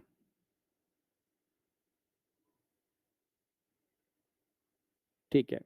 बीएमएस है। चलो सब कुछ क्लियर है, बेहतरीन, परफेक्ट। तो अब ईसोफेगस में भी कोई ज्यादा चीज ऐसी है नहीं, बहुत टिपिकल सी हो, ठीक है। अब बात करेंगे स्टमक।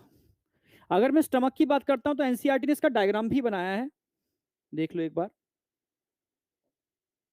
जैसे मान लो ये ईसोफेगस थी, ये आई थी ईसोफेगस, और ये स्टमक से जुड़ी दिया करके।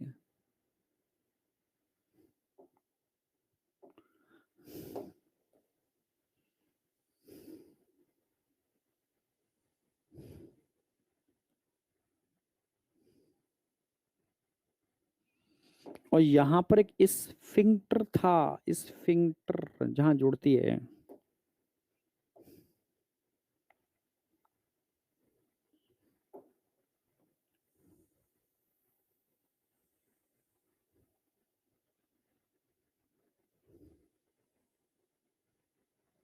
यहां पर भी एक स्फिंक्टर होता है,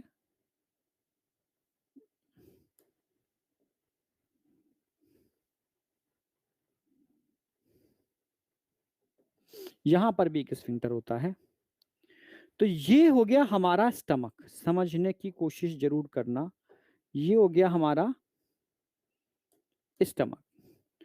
स्टमक में एक तो उठा हुआ पार्ट दिख रहा होगा आपको, ये उठा हुआ पार्ट, ठीक है। एक लास्ट वाला पार्ट दिख रहा होगा, ये वाला पार्ट, ठीक है। एक ये पार्ट दिख रहा होगा। पूरे स्टमक को आप 4 पार्ट में डिवाइड कर सकते हो, ठीक है। तो जो उठा हुआ पार्ट है, अच्छा एक चीज और बता दूं स्टमक की पोजीशन के हिसाब से।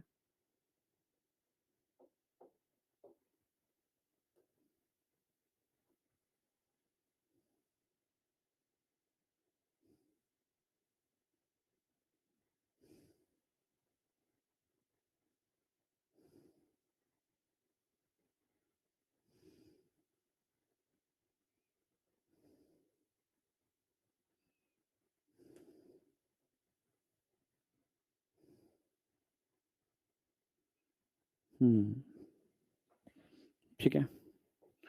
ये इस तरीके से होगा हमारा स्टमक। ये तो हमारा आ गया राइट, और ये लेफ्ट। ये राइट साइड आ गई, ये लेफ्ट साइड आ गई, और ये आ गया हमारा डायफ्राम।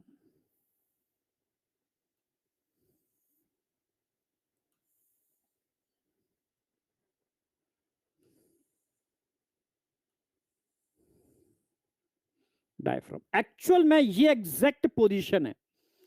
अगर मैं स्टमक की एग्जैक्ट पोजीशन की बात करूं तो ये एब्डोमिनल कैविटी है। नीचे वाला पार्ट क्या होगा? It is a abdominal cavity. ऊपर वाली क्या होगी? थोरेसिक कैविटी, जिसमें बॉडी के ऑर्गन होते हैं, उसमें लंग्स होते हैं, ठीक है। Thoracic chamber.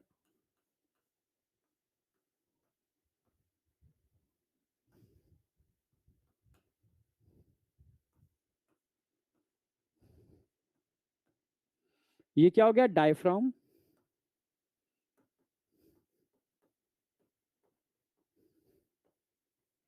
समझना, ये क्या होगी? Abdominal cavity.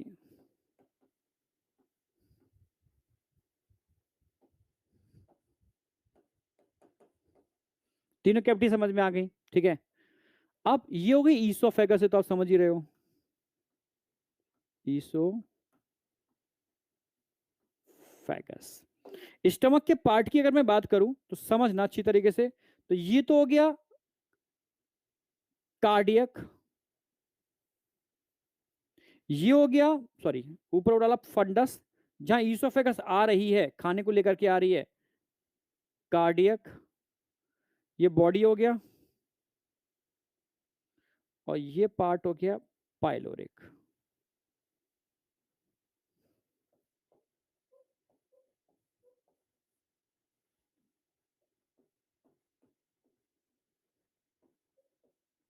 Funds, cardiac, pyloric. तो स्टमक को आप 4 पार्टों में डिवाइड कर सकते हो। स्टमक के 4 पार्ट हैं। कितने पार्ट हैं स्टमक के? टोटल 4, ठीक है। एक तो हो गया फंडस,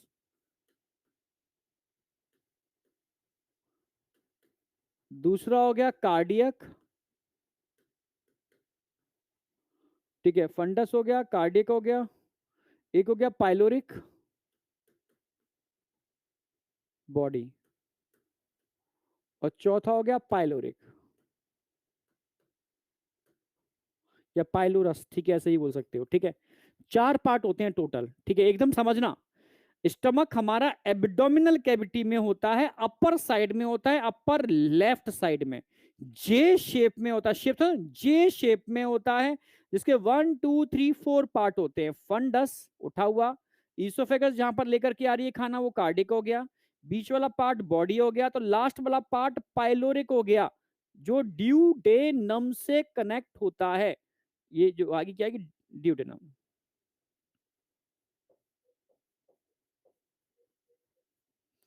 ठीक है। अब इन पर क्वेश्चन बन सकते हैं कि जो हमारा स्टमक होता है वो कौन सा पार्ट है जो अटैच रहता है डायफ्राम से। तो डायफ्राम से कौन सा पार्ट अटैच होगा, फंडस। तो फंडस अटैच विद डायफ्राम,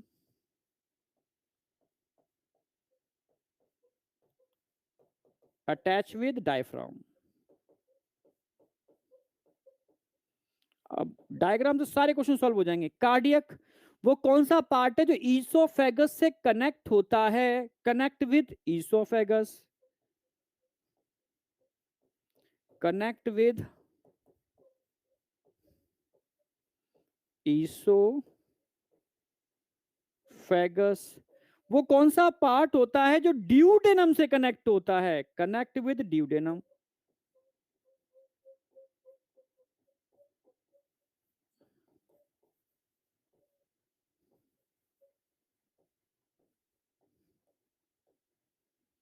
ये क्वेश्चन पूछे जा सकते हैं, बिल्कुल इसकी पोजीशन पर बेस्ड हैं, पूछे जा सकते हैं, ठीक है। और समझ रहे हो ना, चीज वही है, पर अगर पूछ ली गई तो बच्चा गड़बड़ कर देगा। भाई ये फंडस उठा हुआ पार्ट है जो डायफ्राम से कनेक्टेड होता है, ईसोफेगस हमेशा कार्डियक में खुलती है, फूड कार्डियक वाले पार्ट में एंटर करता है। ड्यूडेनम की बात करेंगे, पाइलोरिक वाले पार्ट से कनेक्ट होगी ऑलवेज, मिडिल वाले पार्ट को हम बॉडी बोल देते हैं, ठीक है। पुरानी एनसीईआरटी में बॉडी वाला पार्ट नहीं दे रखा, नई एनसीईआरटी में बॉडी वाला पार्ट दे रखा है। ये मिडिल लाइन हो गई, इधर राइट हो गया तो उधर लेफ्ट हो गया, एक्चुअल में इसकी पोजीशन लेफ्ट साइड होती है। अगर किसी के पेट में दर्द लेफ्ट साइड में हो रहा है तो समझ लो स्टमक में दर्द हो रहा है, लेफ्ट साइड में पेन हो रहा है तो स्टमक में पेन हो रहा है। समझे या नहीं समझे? सारे क्वेश्चन यहां से सॉल्व होंगे। अब यहां दो स्फिंक्टर हैं, नंबर ऑफ स्फिंक्टर 2 होंगे।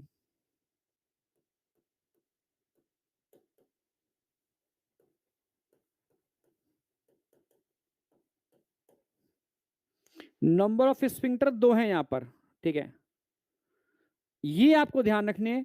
एक स्फिंक्टर ध्यान से देखोगे ईसोफेगस को स्टमक से जोड़ रहा है, ईसोफेगस को स्टमक से जोड़ रहा है, क्या बोलेंगे इसको, कार्डियक स्फिंक्टर, कार्डियक वाले पार्ट से जोड़ रहा है। या गैस्ट्रो ईसोफेगल स्फिंक्टर, इसको आप क्या बोलोगे, कार्डियक भी बोल सकते हो, गैस्ट्रो ईसोफेगल भी बोल सकते हो।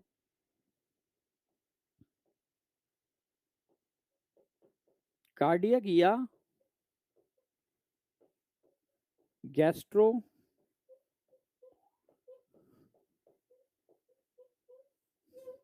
ईस्टोफेगियल स्फिंक्टर,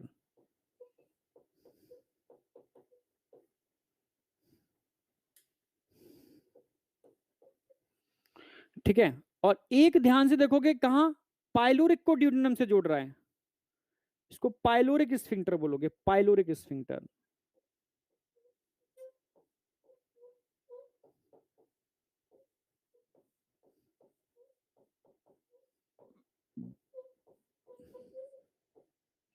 तो एक तो हो गया ये, एक हो गया ये।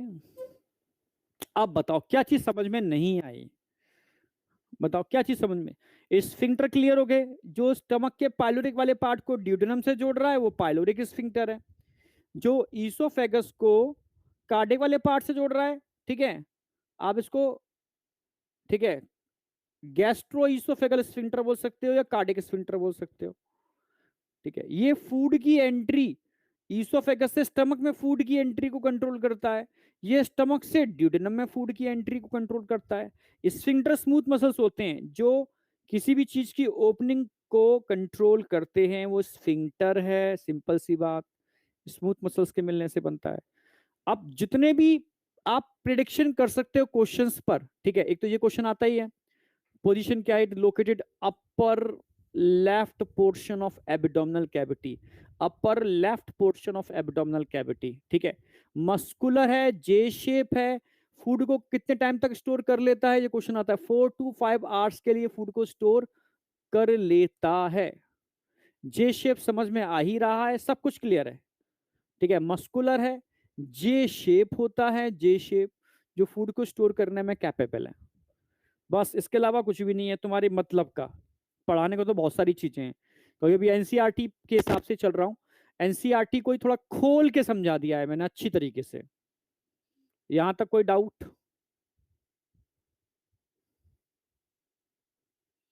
बहुत बढ़िया, एकदम जबरदस्त आग लगा दी भाई, जबरदस्त।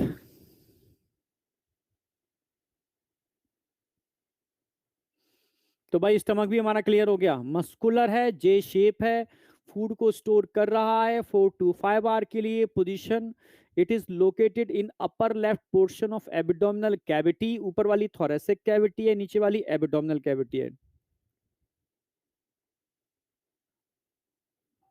ठीक है, जे शेप है, नीचे ड्यूटेनम से जुड़ा हुआ है, ऊपर इसोफेगस से। दो स्फिंक्टर हो गए, कार्डियक या गैस्ट्रो इसोफेगल स्फिंक्टर या पाइलोरिक स्फिंक्टर। बहुत बढ़िया, आगे बढ़ जाएं। लिख लिया होगा मुझे लग रहा है आपने इतनी देर में, तो ये मेरे साथ ही लिख रहे, साथ चल रहा होगा। बढ़े आगे। अब बात करेंगे हम इंटेस्टाइन, किसकी बात करने वाले हैं, इंटेस्टाइन की। चलो। हम्म। चलो, इसको मैं समझाता हूं पहले।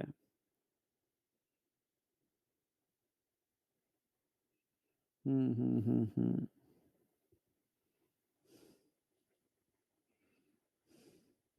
डायग्राम बनाओ, फुल पेज हॉरिजॉन्टल डायग्राम आएगा, पूरे पेज पर हॉरिजॉन्टल डायग्राम आएगा, ठीक है, उस डायग्राम के बाद आप एकदम कंसेप्ट क्लियर कर पाओगे।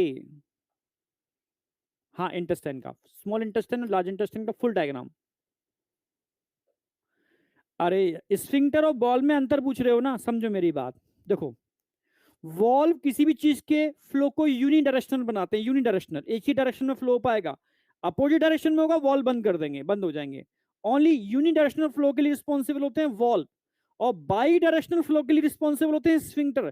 स्फिंक्टर खुला तो ऐसे भी जा सकते हो और ऐसे भी जा सकते हो, स्फिंक्टर बंद ना ऐसे जा सकते हो ना ऐसे जा सकते हो, ठीक है। स्फिंक्टर स्मूथ मसल्स हैं, ठीक है। अच्छा, तुम में से कितने लोग हैं जो कभी स्कूल में गए होंगे केमिस्ट्री का एक्सपेरिमेंट करने के लिए, ठीक है, उसमें ब्यूरेट होती है, ब्यूरेट, पिपेट, ठीक है, एक कांच की ट्यूब होती है ऐसे, और उसमें रबड़ लगी होती है, रबड़ की ट्यूब, उसमें एक चिमटी लगी होती है, ठीक है, आप चिमटी को दबाते हो तो रबड़ की ट्यूब खुल जाती है, जो भी लिक्विड था, केमिकल था, नीचे आना चालू हो जाता है आपके बीकर के अंदर, उसको छोड़ते हो जैसे ही वो बंद हो जाती है, यानी वो एक स्फिंक्टर का काम कर रही है, खुल रही है चीज, फ्लो हो रही है, बंद हो रही है चीज, रुक गई, वो स्फिंक्टर का काम कर रही है। जबकि वॉल्व क्या होते हैं, वॉल्व यूनिडायरेक्शनल फ्लो, जैसे मानो कोई चीज फ्लो कर रही है, ठीक है, ये खुल गए बाल, खुलो, जैसे वो चीज अपोजिट डायरेक्शन में आएगी वॉल्व बंद हो जाएंगे, ऊपर जाएगी वॉल्व खुल जाएंगे, नीचे जाएगी वॉल्व बंद हो जाएंगे, ठीक है।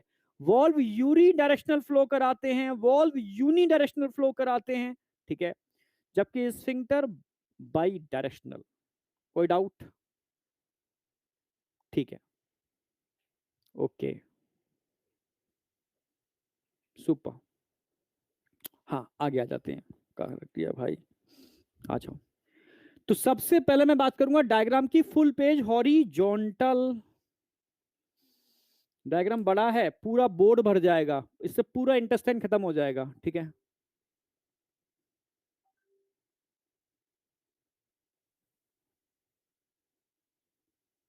शी शेप,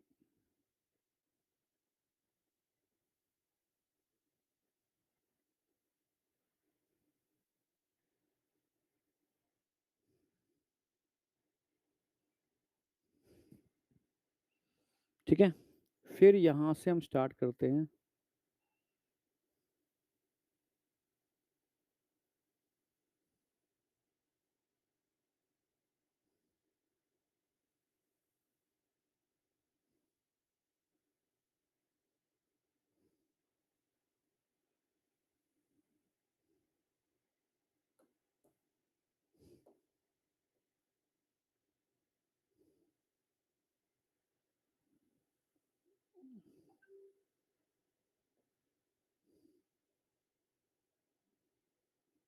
हम्म,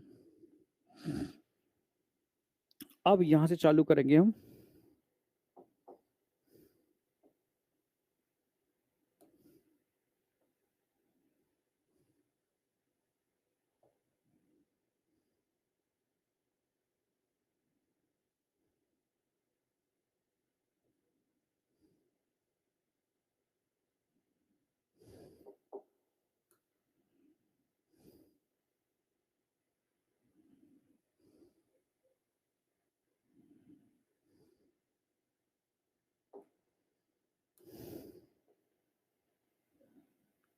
मेरे साथ ही डायग्राम बना लो।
ऐसा स्ट्रक्चर बनाओ, डिट्टो एकदम ऐसे छाप देना एकदम क्लियर कट तरीके से।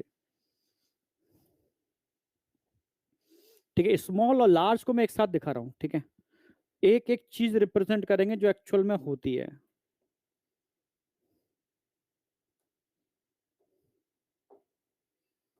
सर्कुलर फोल्ड दिखाते हैं।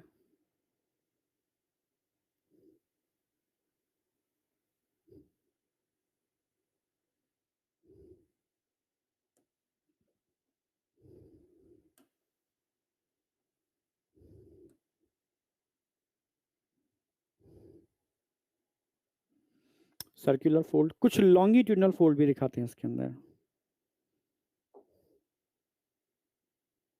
पिंक कलर से दिखा सकते हैं।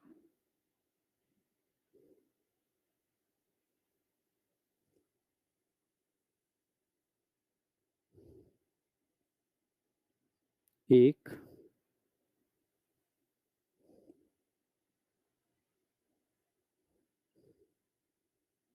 दो,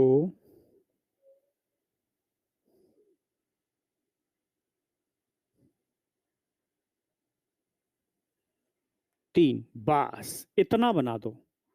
इतना बना दो एकदम परफेक्टली, मजा आ जाएगा। ठीक है,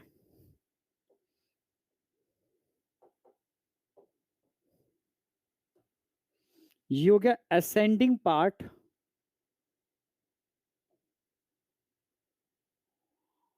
ये हो गया डिसेंडिंग पार्ट।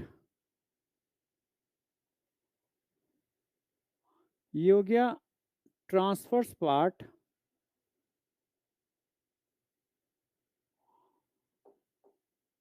और ये हो गया sigmoid part. Ascending, transfer, descending, sigmoid. Ascending, transverse, descending, sigmoid. ठीक है, कोलोन के 4 पार्ट हो गए। फिर यहां पर आकर के रेक्टम दिखेगा आपको, रेक्टम, ग्रीन कलर से दिखा दे रहा हूं, ये रेक्टम है ग्रीन कलर वाला।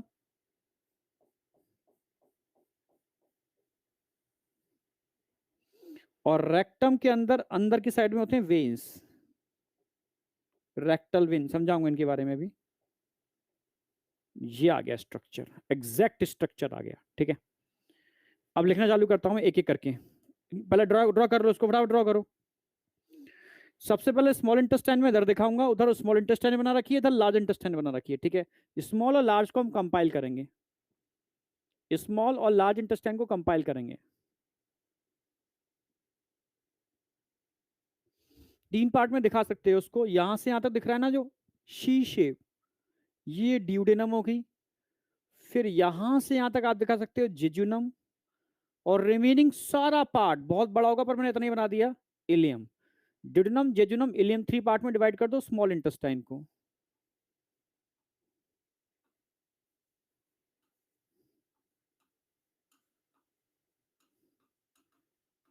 स्मॉल इंटेस्टाइन लेंथ कितनी होती है स्मॉल इंटेस्टाइन की? अप्रोक्सीमेटली 6 मीटर के आसपास। ठीक है, डिवाइड कर दो उसको। सबसे पहले बात करूंगा मैं ड्यूडेनम।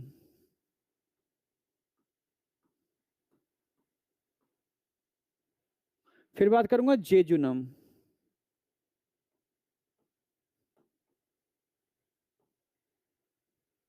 फिर बात करूंगा इलियम।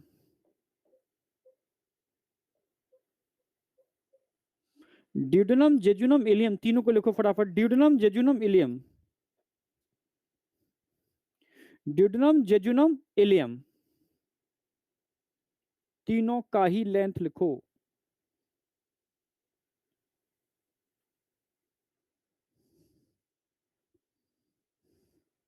इनकी लेंथ भी चाहो ब्रैकेट में डाल देना। सबसे छोटा पार्ट होता है ड्यूडेनम, 0.25 के आसपास मीटर।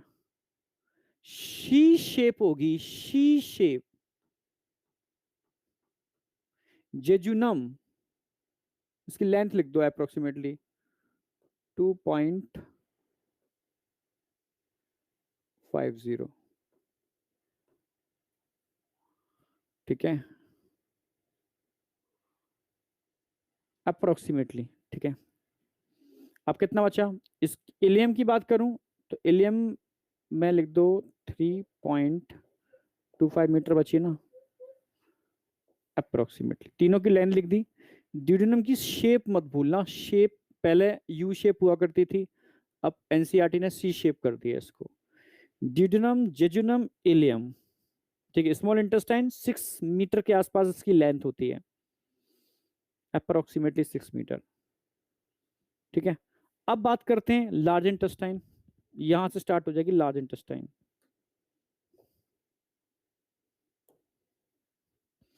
लार्ज इंटेस्टाइन में एक चैम्बर दिख रहा है आपको, इसको नीचे से बंद है ऊपर से खुला, इसको ब्लाइंड सैक बोलते हैं,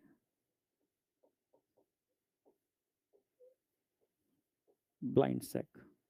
और जो दिख रही है ना ये, इस समझ गए ये क्या है? वर्मी फॉर्म अपेंडेक्स, वर्मी फॉर्म अपेंडेक्स है। ठीक है, इसके लिए कलर अलग चूज करते हैं। पिंक है, ये है, व्हाइट है, येलो हमने नहीं दिखाया। चलो, सबसे पहला पार्ट जो दिख रहा है आपको यहां पर, सिक्कम है, फिर कोलोन है, फिर रेक्टम है। ये 3 पार्ट होते हैं लार्ज इंटेस्टाइन के, सिक्कम, कोलोन, रेक्टम। तीनों को मैं अलग कलर से दिखाया है। फिर ये एनल केनाल दिख रही होगी यहां पर, एनल केनाल, और लास्ट में एनस। ये पूरी एलिमेंट्री केनाल हो गई। ठीक है, समझना, ये हो गया सिक्कम,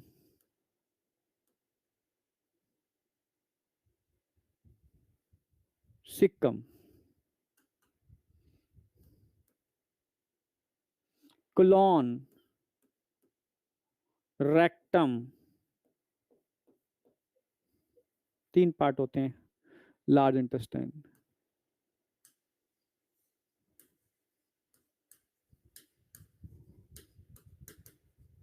लार्ज इंटेस्टाइन का डायमीटर ज्यादा होता है इसलिए लार्ज बोलते हैं। लेंथ की अगर मैं बात करूं तो लेंथ अप्रोक्सीमेटली होगी इसकी 1.5 मीटर के आसपास। तो इसलिए इसको लार्ज लेंथ के बेस पर नहीं, इसके डायमीटर के बेस पर लार्ज बोल रहे हैं, इसका डायमीटर ज्यादा होता है। सिक्कम, कोलॉन, रेक्टम, ये चैम्बर होता है सिक्कम। और सिक्कम में क्या देखने को मिल रहे हैं आपको? एनसीईआरटी लिखती है सिक्कम के अंदर कुछ सिम्बायोटिक माइक्रो ऑर्गेनिज्म मिलते हैं, बैक्टीरिया, सिम्बायोटिक माइक्रो ऑर्गेनिज्म।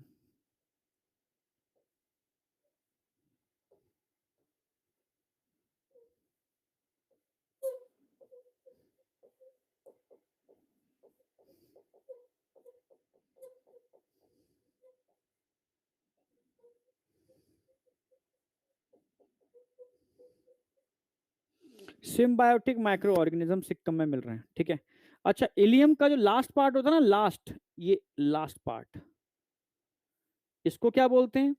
और इसमें एक वॉल्व भी होता है, वॉल्व, ओनली एक ही वॉल्व होता है यहां पर, ठीक है, सिंगल वॉल्व होता है, इलियोसिकल वॉल्व।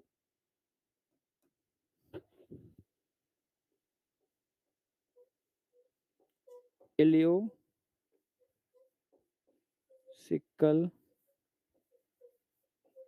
वॉल्व, एक ही वॉल्व होता है, इलियोसिकल वॉल्व, ठीक है।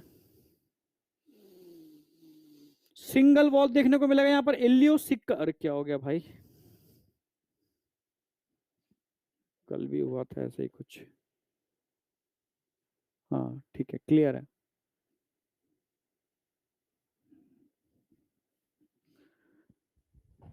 डायग्राम मेरे साथ साथ बनाओ, डायग्राम साथ साथ ड्रॉ करो।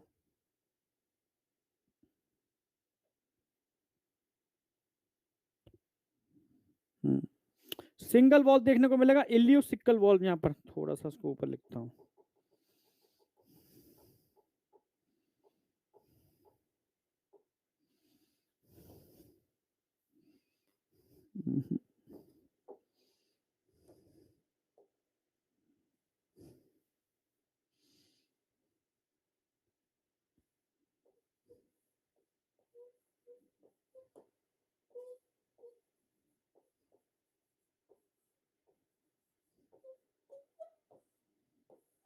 अब ठीक है, ileocecal valve, symbiotic micro organism, vermiform appendix, blind sac, क्या होता है समझाऊंगा अभी।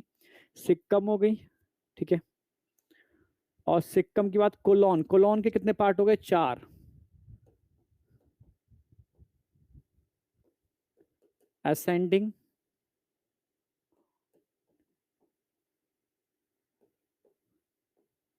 ट्रांसवर्स,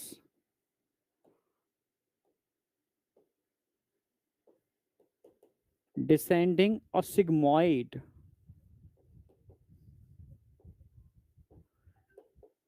4 पार्ट हो गए कोलॉन के, असेंडिंग, ट्रांसफर, डिसेंडिंग, सिग्मोइड। और लास्ट में रेक्टम, और ये रेक्टल वेन है।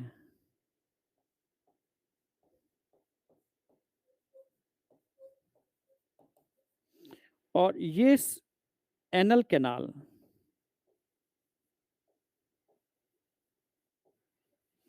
एनल कैनाल के अंदर 2 स्फिंक्टर हैं, एक आउटर स्फिंक्टर, आउटर स्फिंक्टर, एक इनर, इनर स्फिंक्टर। जो बाहर वाला स्फिंक्टर होता है वो आपके कंट्रोल में है, ये वॉलेंट्री है। पर आप अंदर वाला आपके कंट्रोल में नहीं है, ये इनवॉलेंट्री है।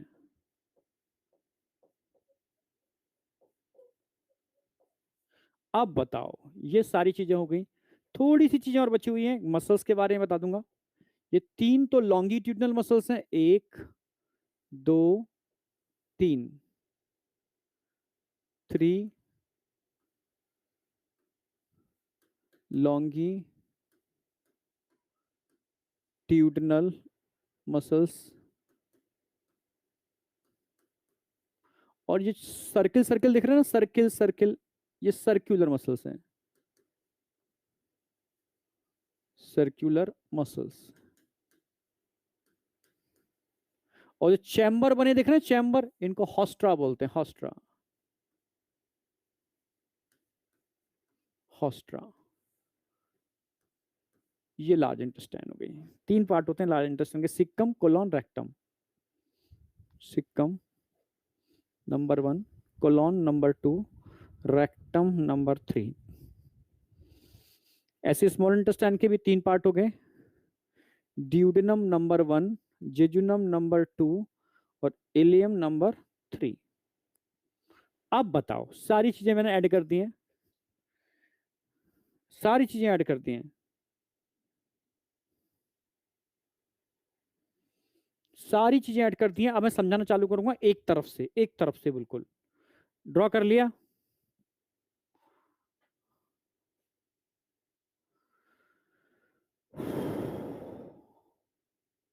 हाँ, अंदर वाला इनर इनवॉलेंट्री है, जो हमारे कंट्रोल में नहीं होता।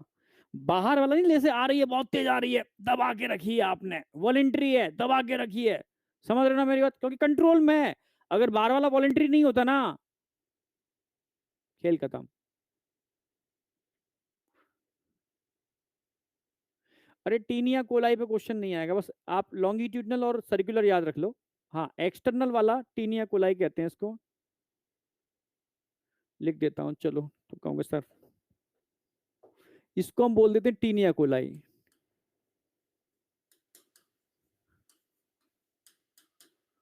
इन लॉन्गिट्यूडनल मसल्स को टीनिया कोलाई बोलते हैं, TAENIAE, टीनिया कोलाई।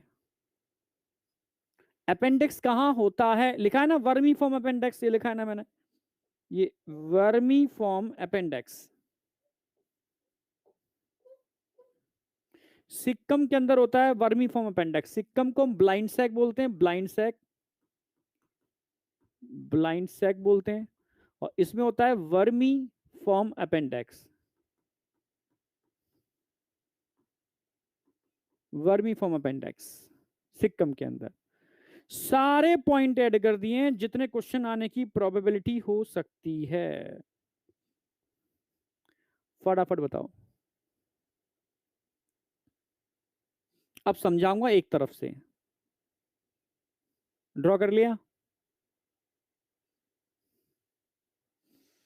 एक्चुअल में इससे सारे क्वेश्चन सॉल्व हो जाएंगे इस डायग्राम मात्र से।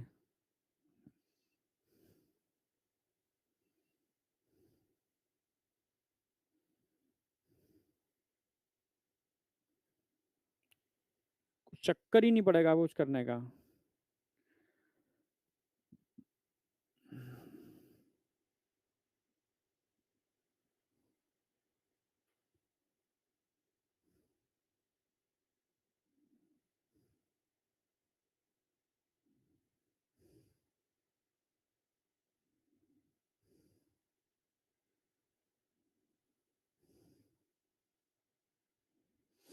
चलो हो गया होगा यार, आ जाओ।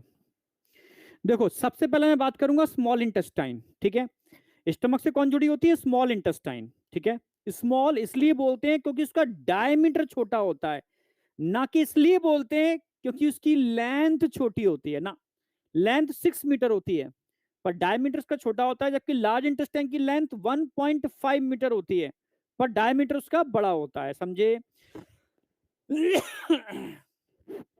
ठीक है। तो ये स्मॉल और लार्ज डायमीटर के बेस पर बोला है हमने, ना कि, समझ रहे हो, लेंथ के बेस पर। 3 पार्ट है, ड्यूडेनम, जेजुनम, इलियम। जो आपको सी शेप स्ट्रक्चर दिख रहा है, सी शेप,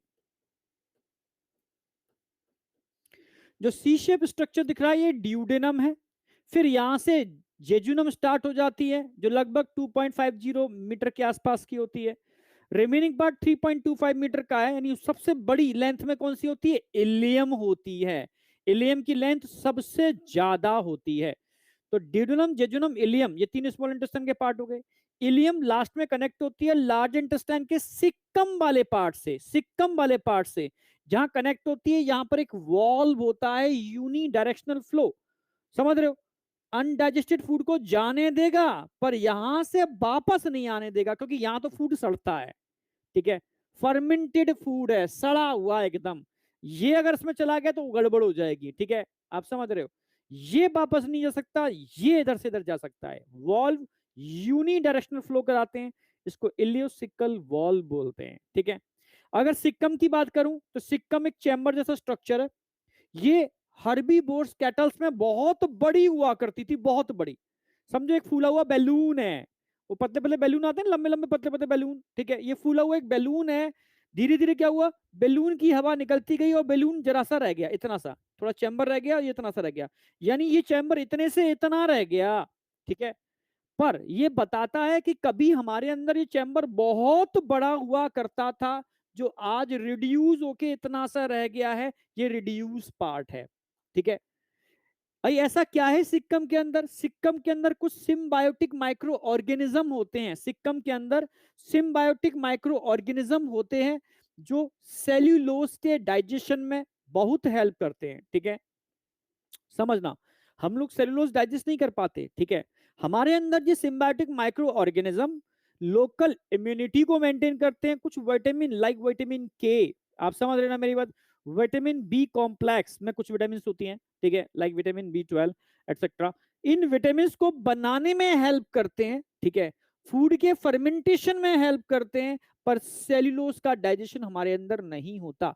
पर जो जिनके अंदर सिक्कम बहुत बड़ी हुआ करती है उनके अंदर सेल्यूलोज का डाइजेशन होता है, पर हमारे अंदर सिक्कम रिड्यूस हो गई, मतलब कभी तो हमारे अंदर सिक्कम बहुत बड़ी हुआ करती थी, यानी हमारा इवोल्यूशन उन एनिमल से हुआ है जिनमें ये सिक्कम बहुत बड़ी हुआ करती थी, यानी पहले हम कैटल जैसे हुआ करते होंगे, ठीक है, हमारी गट कैटल जैसी हुआ करती होगी, ऐसा मान सकते हो, ठीक है।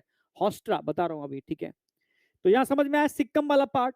सिक्कम ब्लाइंड सैक होती है, नीचे से बंद होती है ऊपर से खुली, नीचे से बंद ऊपर से खुली, एक ऐसा कुहा जो नीचे से बंद है ऊपर से खुला, ठीक है, इसको ब्लाइंड सैक बोलते हैं, ब्लाइंड सैक, ठीक है, अंधा कुआ। इधर इलियोसिकल वॉल्व है तो इधर वर्मी फॉर्म अपेंडेक्स लगी हुई है, इसमें सिम्बायोटिक माइक्रो ऑर्गेनिज्म है, ठीक है। अब यहां से चालू होती कोलोन, कोलोन का असेंडिंग पार्ट, कोलोन का ट्रांसवर्स पार्ट, कोलोन का डिसेंडिंग पार्ट, और एनसीईआरटी ने, नई एनसीईआरटी ने इसको जोड़ दिया है सिग्मोइड, सिग्मोइड एस शेप। तो चार पार्ट होते हैं कोलोन के, असेंडिंग, ट्रांसवर्स, डिसेंडिंग और सिग्मोइड। एक्चुअल में कोलोन सिंपल एक इस तरीके से थी, पर जगह जगह सर्कुलर फोल्ड आ गए। जब सर्कुलर और लॉन्गिट्यूडनल फोल्ड आ जाते हैं तो सर्कुलर फोल्ड क्या करते हैं, इसको दबा देते हैं बीच में से, लॉन्गिट्यूडनल फोल्ड ऐसे दबा देते हैं, तो ऐसे और ऐसे कॉन्ट्रैक्ट करने पर इसमें छोटे छोटे चैम्बर बन जाते हैं, हॉस्ट्रा, हॉस्ट्रा। तो कोलोन की खास पहचान है इसके हॉस्ट्रा, ये चैम्बर, ये हॉस्ट्रा, सर्कुलर और लॉन्गिट्यूडनल मसल्स की वजह से ये चैम्बर बन जाते हैं, इनको हॉस्ट्रा बोलते हैं, हॉस्ट्रा। समझ में आ गया, हॉस्ट्रा लिख दी, चैम्बर्स ऑफ कोलोन। इसमें लॉन्गिट्यूडनल 3 मसल्स होते हैं जिनको टीनिया कोलाई बोल सकते हो, और हर हॉस्ट्रा के ऊपर एक सर्कुलर मसल्स लगी हुई है, जो कहीं ना कहीं फर्मेंटेड फूड या फीसिस, सड़ा हुआ मटेरियल, उसको धीरे धीरे आगे बढ़ाने का काम करती है कि भाई रेक्टम तक पहुंच, बाहर निकलना है सुबह, ठीक है। तो उसमें ये लॉन्गिट्यूडनल और सर्कुलर मसल्स पार्टिसिपेट करती हैं। क्लियर बिल्कुल। कुलोन के 4 पार्ट मैंने बता दिए, असेंडिंग, ट्रांसफर, डिसेंडिंग, सिग्मोइड, ये मत भूल जाना। फाइनली कुलोन किसमें खुलती है, एक छोटे से चैम्बर में खुलती है, इसको रेक्टम बोलते हैं, क्या बोलते हैं इसको, रेक्टम, समझ रहे हो। इस रेक्टम में, इस रेक्टम में क्या होते हैं, रेक्टल वेन होते हैं, इनका क्या रोल है बताऊंगा अभी, ठीक है। और ये रेक्टम खुलता है कैनाल के अंदर, उसको एनल कैनाल बोलते हैं, जिसमें 2 स्फिंक्टर लगे हुए हैं, बाहर वाले स्फिंक्टर आपके कंट्रोल में है, वॉलेंट्री है, अंदर वाले स्फिंक्टर आपके कंट्रोल में नहीं है, इनवॉलेंट्री है, और इसकी ओपनिंग को एनस बोलते हैं। अब बताओ समझ में आया नहीं आया। अब बताओ, ये पूरा का पूरा स्मॉल और लार्ज इंटेस्टाइन में कवर करा दिया, एनसीईआरटी वाला पूरा कवर्ड है।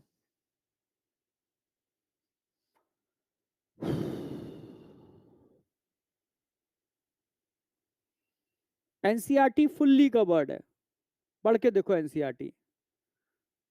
अरे मेरी बैटरी लो नहीं हो रही है भाई, पैर पर लोड नहीं डाल रहा हूं, नहीं कहीं फिर गड़बड़ हो गया, मामला बिगड़ जाएगा, दर्द है पैर में थोड़ा सा अभी। मेरी बैटरी एकदम चार्ज है, टेंशन मत करो, तुम अपनी बैटरी मेंटेन रखो।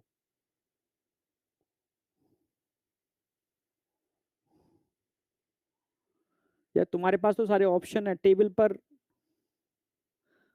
यार तुम सबको एक बताना ही पड़ेगा।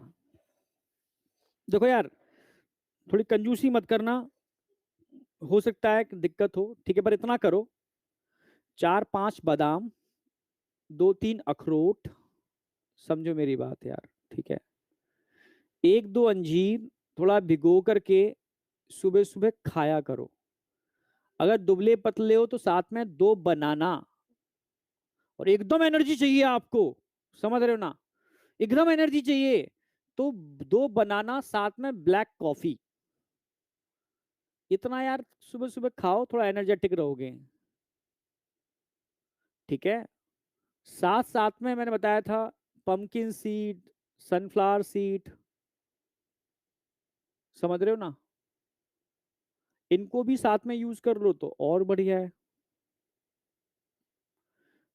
ठीक है, 1-2 काजू, काजू में से बहुत ज्यादा बेनिफिट नहीं करते, ठीक है, क्योंकि इनको बनाने का प्रोसेस थोड़ा गंदा है, केमिकल स्प्रे किए जाते हैं। आप काजू भी खा सकते हो, समझ रहे हो यार, सुबह सुबह थोड़ा एनर्जेटिक रहो यार, तुम्हारे ऊपर लोड है मुझे पता है, पर लोड को लोड की तरह लोगे तो बिगड़ जाएगा मामला, लोड को एंजॉय करोगे, बहुत बढ़िया मजा आएगा।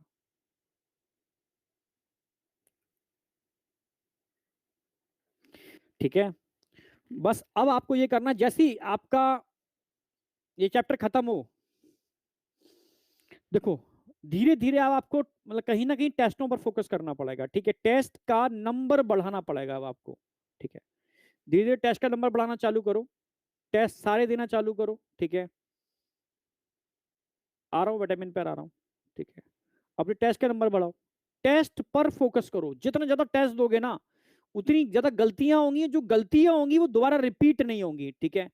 टेस्ट एनसीईआरटी बेस्ड देना है आपको, ठीक है, एनसीईआरटी की लाइन टू लाइन की आपकी मास्टरी हो जाए, आप समझ रहे हो। अब टोटल टेस्ट पर फोकस करो, एनसीईआरटी बेस्ड टेस्ट पर फोकस करो, बस मैं यही कहूंगा, ठीक है। और टेस्ट की हेल्प से अपना पूरा रिवाइज भी कर लो, हाँ, ठीक है। और अपने नोट्सों को कंसाइज करना चालू कर दो, 11th का कवर होते ही अगला टारगेट आपका है नोट्सों को कंसाइज करना, क्योंकि लास्ट टाइम आपको कम से कम 20 बार रिवीजन मारना है, नोट्स कंसाइज होंगे, फटाफट फटाफट फटाफट रिवीजन होता रहेगा, ठीक है। भाई अभी डाइजेशन नहीं आएगा टेस्ट के अंदर, डाइजेशन से पहले पूरा, ठीक है, एक पूरा चैप्टर आएगा, एक तो आपका हार्मोन वाला हो चुका है, ठीक है, थोड़ा बहुत नर्वस सिस्टम भी दे देंगे इसमें, डाइजेशन नहीं आएगा अभी।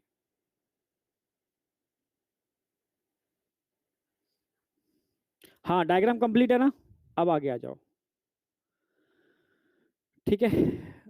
देखो यार टेस्ट तो देने पड़ेंगे आपको, बिना टेस्ट के तो काम नहीं होगा, टेस्ट से भागोगे तो काम बिगड़ जाएगा, टेस्ट दो, इसीलिए तो हम लोग भी कोशिश कर रहे हैं कि आपके लिए एक ऑफलाइन वाला सिस्टम और लेके आए टेस्ट का, जिससे कि ओएमआर सीट पर आप टाइम के साथ टेस्ट दोगे तो आपका परफेक्शन और बढ़िया हो, ठीक है।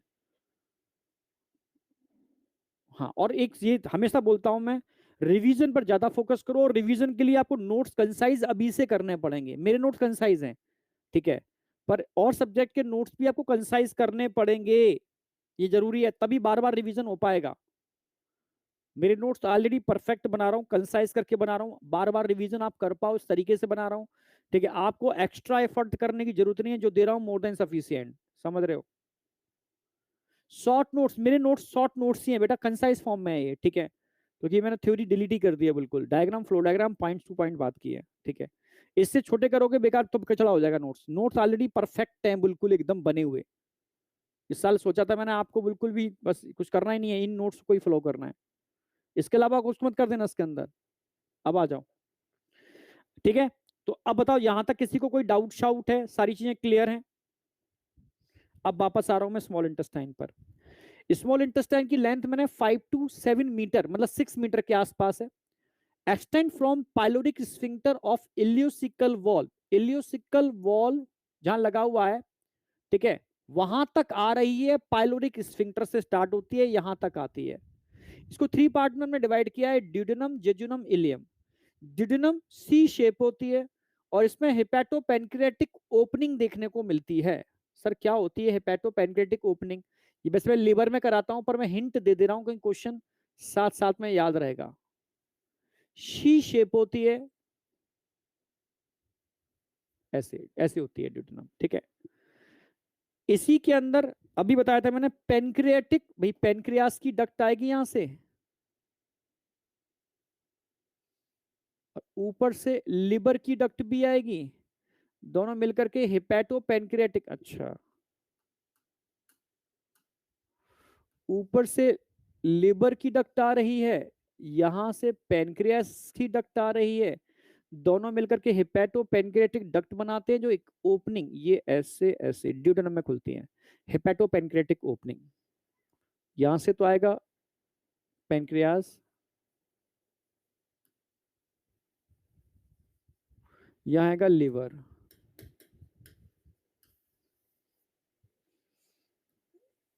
ये हेपेटो पेनक्रियाटिक डक्ट की ओपनिंग ड्यूडेनम में ही खुलती है, ये ध्यान रखना है आपको, ठीक है। अब जब मैं ड्यूडेनम की लेयर्स बताऊंगा, लेयर्स जैसे लेयर्स होती हैं कई, ठीक है, ये अब हमने गट को कट किया ना, तो कट करने के बाद अंदर जो म्यूकस से कोटेड लेयर होती है, म्यूकस से लाइंड लेयर होती है अंदर की, इसको म्यूकोसा बोलते हैं। इसके ठीक पीछे सब म्यूकोसा होती है, फिर मस्कुलरिस एक्सटर्ना होती है, और इनके बाहर वाली लेयर सिरोसा होती है। 4 लेयर होते हैं एलिमेंट्री कैनाल में, ठीक है, जो मैं आगे पढ़ाऊंगा, शायद कल ही आएगा ये, आज तो नहीं आएगा, ठीक है। इन 4 लेयर के बारे में बताऊंगा कल आपको मैं, ठीक है। इसमें म्यूकोसा और सब म्यूकोसा में कुछ स्ट्रक्चर्स होते हैं, जैसे अगर मैं बात करूं कि ड्यूडेनम, तो ड्यूडेनम में ब्रूनर्स ग्लैंड मिलती हैं इन सब म्यूकोसा, म्यूकोसा के पीछे सब म्यूकोसा तो होती है ना, उसके अंदर यहां पर आपको छोटी छोटी ब्रूनर्स ग्लैंड मिलेंगी, ओनली ड्यूडेनम में मिलती हैं और कहीं नहीं मिलती। ये छोटी छोटी ब्रूनर्स ग्लैंड पढ़ाऊंगा इंटेस्टिनल ग्लैंड के अंदर, ओनली ड्यूडेनम में मिलती हैं और कहीं नहीं मिलती, ठीक है। तो ब्रूनर्स ग्लैंड ड्यूडेनम की सब म्यूकोसा में मिलती हैं, ड्यूडेनम में मिलती हैं, उसकी सब म्यूकोसा में मिलती हैं ब्रूनर्स ग्लैंड। क्या करती हैं, क्या काम है इनका, ये ग्लैंड वाले पार्ट में कराऊंगा, ठीक है। बस पोजीशन समझनी है आपको कि ब्रूनर्स ग्लैंड कहां होती हैं। ब्रूनर्स ग्लैंड सब म्यूकोसा ऑफ ड्यूडेनम की, ठीक है, ड्यूडेनम की सब म्यूकोसा में होती हैं, ठीक है। ये ड्यूडेनम का करेक्टरिस्टिक फीचर है। आपसे पूछेगा ड्यूडेनम कैसी होती है, सपोज सी शेप तो अंदर है, अगर मैं आपके पेट में से अंतड़ियां निकालूं और ड्यूडेनम को स्ट्रेट कर दूं, गट को स्ट्रेट कर दूं, अब पूछूं बताओ कहां से कहां तक ड्यूडेनम होगी, समझ रहे ना मेरी बात। इसको स्ट्रेट कर दूं बिल्कुल सीधी, ड्यूडेनम जेजुनम एकदम एक जैसी लगेंगी देखने में, अब बताओ ड्यूडेनम कहां से कहां तक होगी। तो आप बोलोगे सर ड्यूडेनम का करेक्टरिस्टिक फीचर है, मैंने क्या है सर, ब्रूनर्स ग्लैंड। आप कट करो, जहां तक ब्रूनर्स ग्लैंड देखने को मिल रही हैं वो ड्यूडेनम है। कहां बेटा, आप बोलोगे सर ड्यूडेनम की सब म्यूकोसा में। अगर आपको ब्रूनर्स ग्लैंड देखने को मिल रही है तो वो एक्चुअल में ड्यूडेनम है, और जहां वो नहीं है वहां से इलियम चालू हो जाती है, सॉरी जेजुनम चालू हो जाती है। क्लियर है बिल्कुल। तो ये है सब mucosa of duodenum, Brunner's gland. एक तो क्लियर हो गया। तो ड्यूडेनम सी शेप होती है, हेपेटोपेनक्रेटिक ओपनिंग मिलती है, Brunner's gland present in sub mucosa of duodenum. Clear है बिल्कुल। अब आ जाओ जेजुनम, जेजुनम बस लेंथ याद रख लो, ठीक है। जेजुनम के अंदर ब्रूनर्स ग्लैंड नहीं होती, ठीक है। इलियम इलियोसिकल वॉल्व होता है, ये मैं बता ही चुका हूं। लिम्फाइड ऑर्गन पेयर्स पैचेस, अब ये क्या होते हैं, अब देखो अगर मैं बात करूं इलियम की,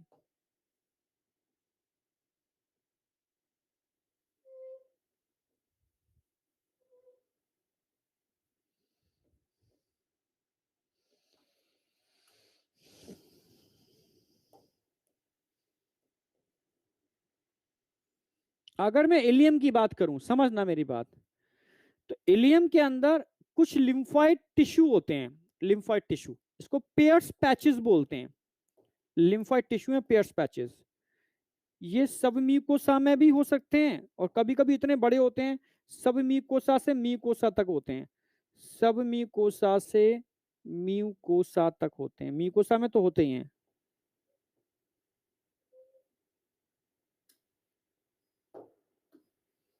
ये म्यूकोसा हो गई, ये सब म्यूकोसा हो गई, समझ रहे हो। इलियम की लेयर्स होती हैं, तो ये तो म्यूकोसा हो गई, म्यूकोसा, म्यूकोसा। तो पीछे वाली क्या हो जाएगी, सब म्यूकोसा। दो लेयर की बात कर रहा हूं। तो आपको यहां पर क्या देखने को मिल रहा है, पेयर्स पैचेस, ये लिम्फोइड टिश्यू हैं, पेयर्स पैचेस, पढ़ाऊंगा डिटेल में आगे। पेयर्स पैचेस, ये लिम्फोइड टिश्यू है, ये लिम्फोइड टिश्यू है जिनमें भर भर के डब्ल्यूबीसी होती है, ठीक है, समझ रहे हो। Present in mucosa and sub mucosa of ilium, ilium की म्यूकोसा और सब म्यूकोसा में आपको पेयर्स पैचेस देखने को मिलते हैं। यानी अगर आप गट को कट करते हो, आपको पियर्स पैचेस देखने को मिल रहे हैं, समझ लेना वो इलियम वाला पार्ट है। आपको ब्रूनर्स ग्लैंड देखने को मिल रही हैं, ब्रूनर्स ग्लैंड वो ड्यूडिनम का पार्ट है। जहां ब्रूनर्स और पियर्स पैचेस दोनों ही नहीं है, वो जेजुनम वाला पार्ट है। बहुत इंपॉर्टेंट लाइन बता रहा हूं मैं, क्वेश्चन बनेगा इसके ऊपर। Characteristic feature of duodenum, Brunner's gland in sub mucosa. Characteristic feature of ileum, आप बोलोगे Peyer's patches in mucosa and sub mucosa, ठीक है। और जेजुनम की बात करेंगे, बोथ आर एब्सेंट, ना तो उसमें ब्रूनर्स ग्लैंड होंगे, ना उसमें पेयर्स पैचेस होंगे, समझ रहे हो। अब मुझे बताओ, मिसमैच छोड़ो, कोई दिक्कत नहीं है, ठीक है।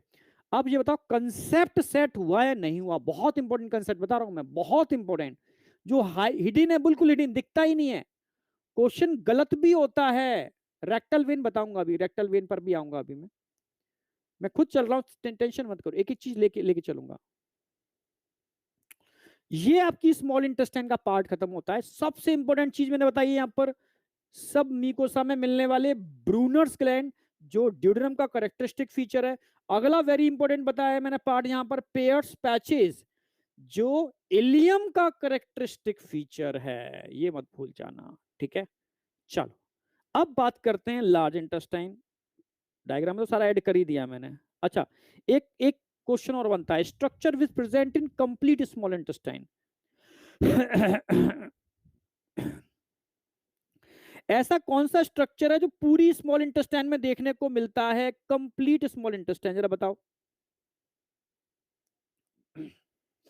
अगर मैं स्मॉल इंटेस्टाइन की बात करूं तो वो कौन कौन से स्ट्रक्चर है, जैसे मैंने बताया Brunner's gland, Brunner's gland only और ओनली ड्यूडेनम में मिलते हैं, ओनली ड्यूडेनम में मिलते हैं। पियर्स पैचेस ओनली इलियम में मिलते हैं, स्पेसिफिक चीजों की, ठीक है। जेजुनम में ना ब्रूनर्स ग्लैंड मिलते हैं, ना पियर्स पैचेस मिलते हैं, ठीक है। पर कुछ फीचर्स, कुछ स्ट्रक्चर ऐसे भी होते हैं जो ड्यूडेनम, जेजुनम और इलियम तीनों में मिलते हैं। तो बताओ कौन से फीचर्स हैं, स्ट्रक्चर्स हैं जो तीनों के अंदर मिलते हैं। विलाई, बहुत बढ़िया, बिल्कुल सही। Folds of Kerckring, yes, folds of Kerckring, plica circularis, ये भी तीनों के अंदर मिलते हैं, याद आ गया। बिलाई, समझ रहे हो, I, V I double L I, villi, yes, villi तीनों में मिलेंगे, ठीक है। माइक्रोविलाई तीनों में मिलेंगे, आप समझ रहे हो।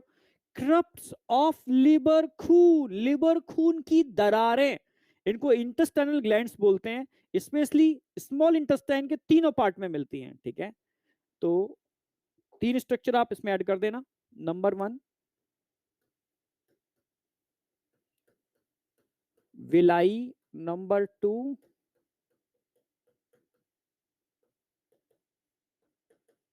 माइक्रोविलाई, नंबर 3 फोल्ड्स ऑफ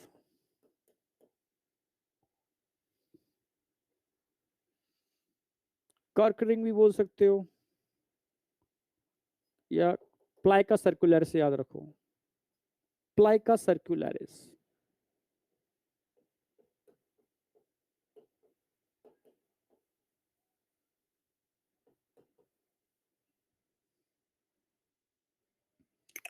ठीक है, एक और याद रखो, क्रप्ट ऑफ लिबर खून।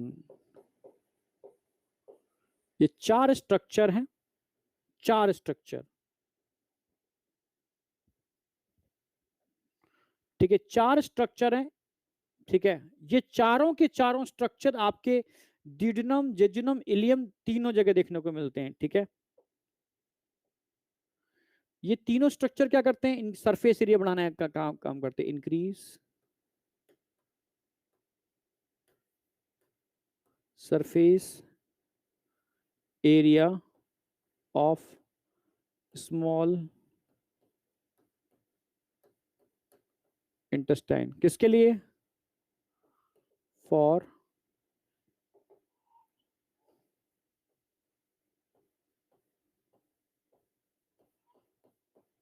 एब्जॉर्प्शन ऑफ फूड, खाने को एब्जॉर्ब करने के लिए, ठीक है। इसको लिख लो चाहो तो, और फोल्ड्स ऑफ कर्क रिंग, फोल्ड्स ऑफ कर्क रिंग,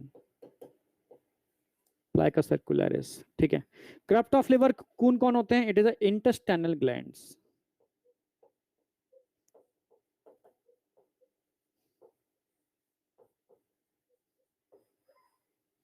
कहां प्रेजेंट होते हैं, प्रेजेंट बिटवीन विलाई, विलाई के बीच में ही होते हैं क्रेफ्ट ऑफ लिवर खून। सर क्या होते हैं विलाई, माइक्रोविलाई, प्लाइका सर्कुलरिस या क्रेफ्ट ऑफ लिवर खून, अब समझो, ठीक है। ये एपिथीलियम है, ये एपिथीलियम है, समझने की कोशिश करना। इस एपिथीलियम की सरफेस पर, इस एपिथीलियम की सरफेस पर छोटे छोटे फिंगर लाइक प्रोजेक्शंस होते हैं, इनको माइक्रोविलाई बोलते हैं। क्या बोलते हैं इनको, माइक्रोविलाई। अगर यही एपिथीलियम, ये माइक्रोस्कोपिक दिखाया मैंने, यही एपिथीलियम आगे जाकर के ऐसे ऐसे सर्कुलर फोल्ड बनाती है, ऐसे ऐसे फोल्ड बनाती है ये एपिथीलियम, ऐसे ऐसे ऐसे, समझना, ऐसे ऐसे ऐसे। अगर ये एपिथेलियम सर्कुलर फोल्ड बनाती है, समझने की कोशिश करना, ये छोटे छोटे छोटे छोटे microvilli, microvilli, microvilli, microvilli, microvilli, microvilli, ये माइक्रोविलाई हैं।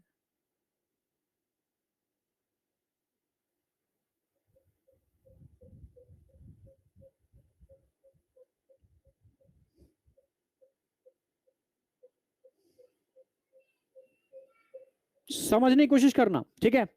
ये एपिथेलियल टिश्यू है जिनमें ये दिख रहे हैं ना structure, it is a microvilli. क्या है ये, माइक्रो VILLI,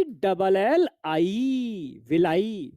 और इन एपिथेलियल टिश्यू की फोल्डिंग से जो स्ट्रक्चर बन रहे हैं, इन एपिथेलियल टिश्यू की फोल्डिंग से जो स्ट्रक्चर बन रहे हैं, इनको बोलते हैं विलाई, VILLI। समझ रहे ना मेरी बात? समझना, जो फिंगर लाइक प्रोजेक्शन दिख रहे हैं ना, ये माइक्रोविलाई, और इनकी फोल्डिंग से जो स्ट्रक्चर बन रहे हैं, इनको विलाई बोलते हैं। तो डिफरेंस समझ में आया विलाई और माइक्रोविलाई के अंदर, ठीक है। और ऐसे ही आगे जाकर के गट में बड़े बड़े फोल्ड देखने को मिलते हैं, गट में बड़े बड़े फोल्ड देखने को मिलते हैं। ये बड़े बड़े फोल्ड कैसे बन रहे हैं, ये छोटी छोटी विलाई के मिलने से, विलाई के मिलने से जो बड़े बड़े फोल्ड देखने को मिल रहे हैं ना, इन विलाई के मिलने से जो बड़े बड़े फोल्ड देखने को मिल रहे हैं ना, इनको बोलते हैं फोल्ड्स ऑफ कर्क रिंग, प्लाइका सर्कुलरिस। ये जो फोल्ड देख रहा है ना, ये पूरा फोल्ड, ये पूरा फोल्ड, ये है, ये पूरा फोल्ड, ये फोल्ड्स ऑफ कर्क रिंग, प्लाइका सर्कुलरिस। ये प्लाइका है, ये प्लाइका है, और प्लाइका के अंदर ये विलाई है, विलाई है। और विलाई की सरफेस पर छोटे छोटे माइक्रोविलाई, विलाई की सरफेस पर छोटे छोटे माइक्रोविलाई, MI माइक्रो VILLI, जिस सब मिलके इंटेस्टाइन के एरिया को इतना ज्यादा बड़ा कर देते हैं, परफेक्टली फूड का एब्जॉर्प्शन। आप समझ रहे हो, आप समझ रहे हो, मल्टीपल टाइम सरफेस एरिया बढ़ा देते हैं, जो फूड के एब्जॉर्प्शन में हेल्प करता है, ठीक है। और क्रप्ट ऑफ लिवर खून, क्रप्ट ऑफ लिवर खून कहाँ मिलेंगे सर? देखो मैं बताता हूँ क्रप्ट ऑफ लिवर खून। देखो विलाई के बीच में जो स्पेस यहाँ पर होते हैं, विलाई के बीच में यहाँ पे स्पेस होते हैं इन स्पेस में यहाँ पर ऐसे फोर्ट देखने को मिलते हैं, दरारें, ये दरारें, इनमें होती हैं सेल्स जो डिफरेंट डाइजेस्टिव एंजाइम को रिलीज करती है इंटेस्टाइन के अंदर, इनको बोलते हैं क्रफ्ट ऑफ लिवर खून। जो विलाई के बीच में देखने को मिलते हैं क्रफ्ट ऑफ लिवर खून, क्लियर बिल्कुल, इंटेस्टाइनल ग्लैंड। तो विलाई, माइक्रोविलाई, प्लाइका सर्कुलरिस और क्रफ्ट ऑफ लिवर खून present in complete small intestine, मतलब ड्यूडेनम, जेजुनम और इलियम तीनों जगह देखने को मिलेंगे भाई। देखो इसका मैं एक एनिमेशन वाला डायग्राम दिखाता हूं, ठीक है। ये आपकी गट है, इंटेस्टाइन, स्मॉल इंटेस्टाइन। इसमें देखो आपको फोल्ड दिख रहा है, फोल्ड, ये प्लाइका है, जो फोल्ड दिख रहे हैं ना प्लाइका। अगर एक प्लाइका को बाहर निकाला है मैंने, एक plica, single plica, it is a single plica, single plica, इतना बड़ा फोल्ड। ये प्लाइका छोटे छोटे फोल्ड के मिलने से बन रहा है। ये क्या है? माइक्रो, सॉरी, ये क्या है? विलाई। ये सब क्या है? विलाई। और विलाई की सरफेस पर क्या होते हैं? माइक्रोविलाई। क्योंकि विलाई जिन एपिथेलियल टिश्यू की फोल्डिंग से बन रही है, वो एपिथेलियल टिश्यू एक्चुअल में ब्रश बॉर्डर्ड है। आप समझ रहे हो? वो एपिथेलियल टिश्यू ब्रश बॉर्डर्ड है। कितने गधे हो तुम यार वास्तव में। चलो खैर कोई नहीं, हो गधे तो क्या करें, ठीक है। यहाँ एकदम कंसेप्ट पे बैठे हैं, मजा सोच रहे तो मजा आए तुम्हें, ठीक है। ठीक है, ये गट है आपकी स्मॉल इंटेस्टाइन, ऐसे ऐसे फोल्ड देखने को मिलते हैं स्मॉल इंटेस्टाइन के अंदर, ठीक है। इनको प्लाइका बोलते हैं।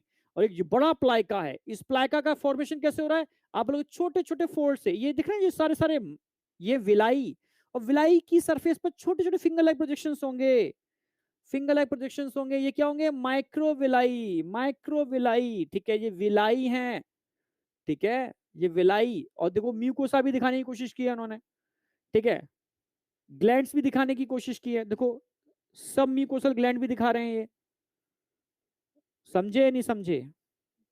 चलो प्लाइका समझ में आ गया होगा इतना। वैसे मैंने भी कोशिश की है समझाने की, बहुत परफेक्टली। अब लास्ट में आता है लार्ज इंटेस्टाइन। तो लार्ज इंटेस्टाइन में तो ज्यादा कुछ है नहीं, मैं कराई चुका हूं वैसे तो। लार्ज इंटेस्टाइन को आप 3 पार्ट में डिवाइड कर सकते हो, मैं कर ही दिया है। सिक्कम, कोलोन में बता ही चुका हूं आपको, और लास्ट में रेक्टम आता है, रेक्टम।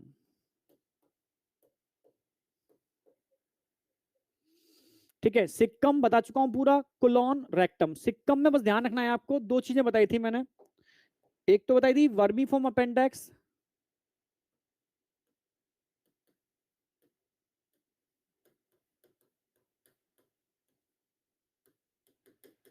जो क्या है? वर्मीफॉर्म अपेंडेक्स जो क्या है आप बोलोगे? वेस्टिजियल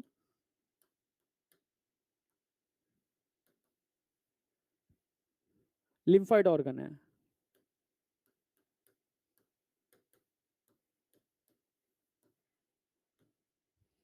ठीक है। वर्मीफॉर्म अपेंडेक्स ध्यान रखनी है, ठीक है। और एक symbiotic micro organism,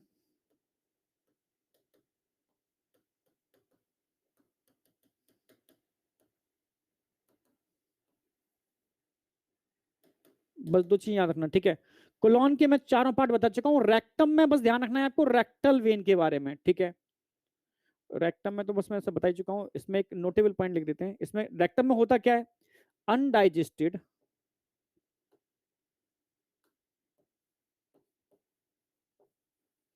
storage of undigested food. एक बात तो ध्यान रखना, क्या लार्ज इंटेस्टाइन में विलाई मिलती है? यहां पर विलाई एंड प्लाइका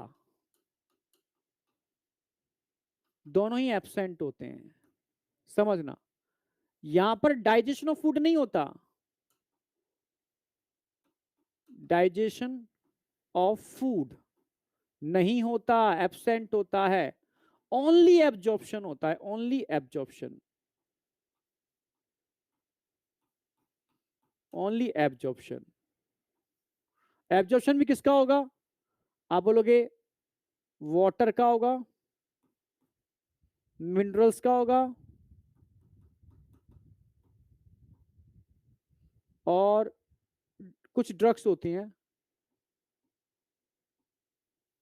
ड्रग्स, बस 3 चीजों का एब्जॉर्प्शन हो सकता है और कुछ भी नहीं होता, ठीक है। रेक्टम में ध्यान रखना, स्टोरेज ऑफ अनडाइजेस्टेड फूड के लिए रिस्पॉन्सिबल होता है रेक्टम, ठीक है।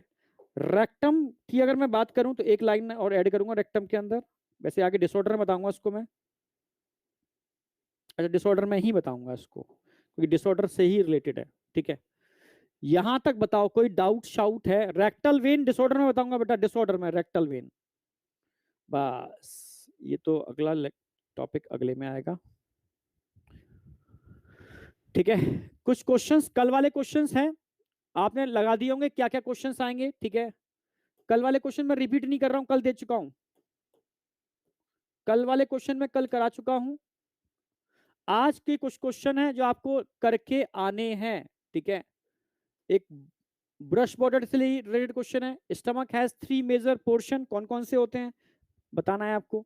इन intestine of man pairs patches कहां देखने को मिलते हैं। स्टमक स्टोर 4 मतलब 4 to 5 आवर्स के लिए।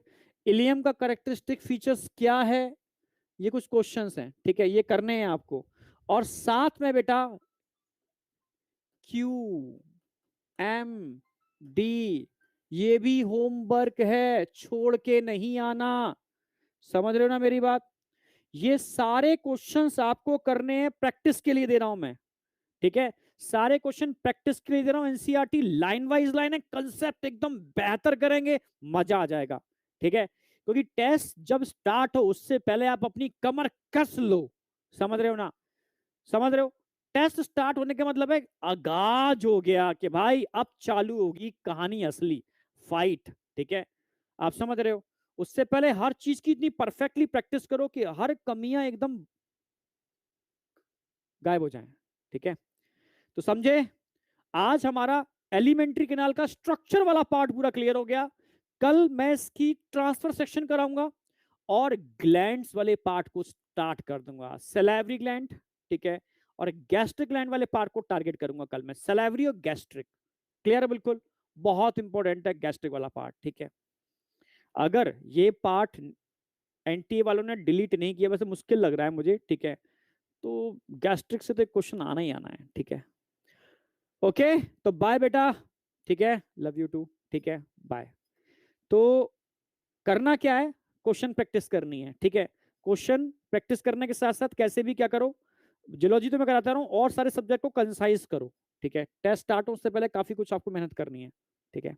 और खुश रहो यार, हमेशा स्माइल करते रहो, ठीक है। बाय बेटा, बाय बाय बाय बाय, ठीक है। हाँ, कुछ कमेंट जरूर किया करो वहां पर जाके कमेंट सेक्शन में, लेक्चर जब अपलोड होता है उसके बाद, ठीक है, जिससे थोड़ा पता चले कि किस डायरेक्शन में जा रहा है, ठीक है। हर बच्चे से कहूंगा यार, हर बच्चे एक बजे कमेंट किया करो, ठीक है, अपना जो भी व्यू, अपने थॉट, ठीक है, जो चल रहा है ना अंदर, वहां पर निकालो, वो अटैचमेंट के लिए बहुत जरूरी है, क्योंकि उससे समझ आता है हम किस डायरेक्शन में जा रहे हैं, ठीक है। और टीचर का बच्चे के बीच की बॉन्डिंग बढ़ती है कि अच्छा ये चल रहा है, ऐसा ऐसा ऐसा, ठीक है। बाय बेटा, bye bye bye bye bye.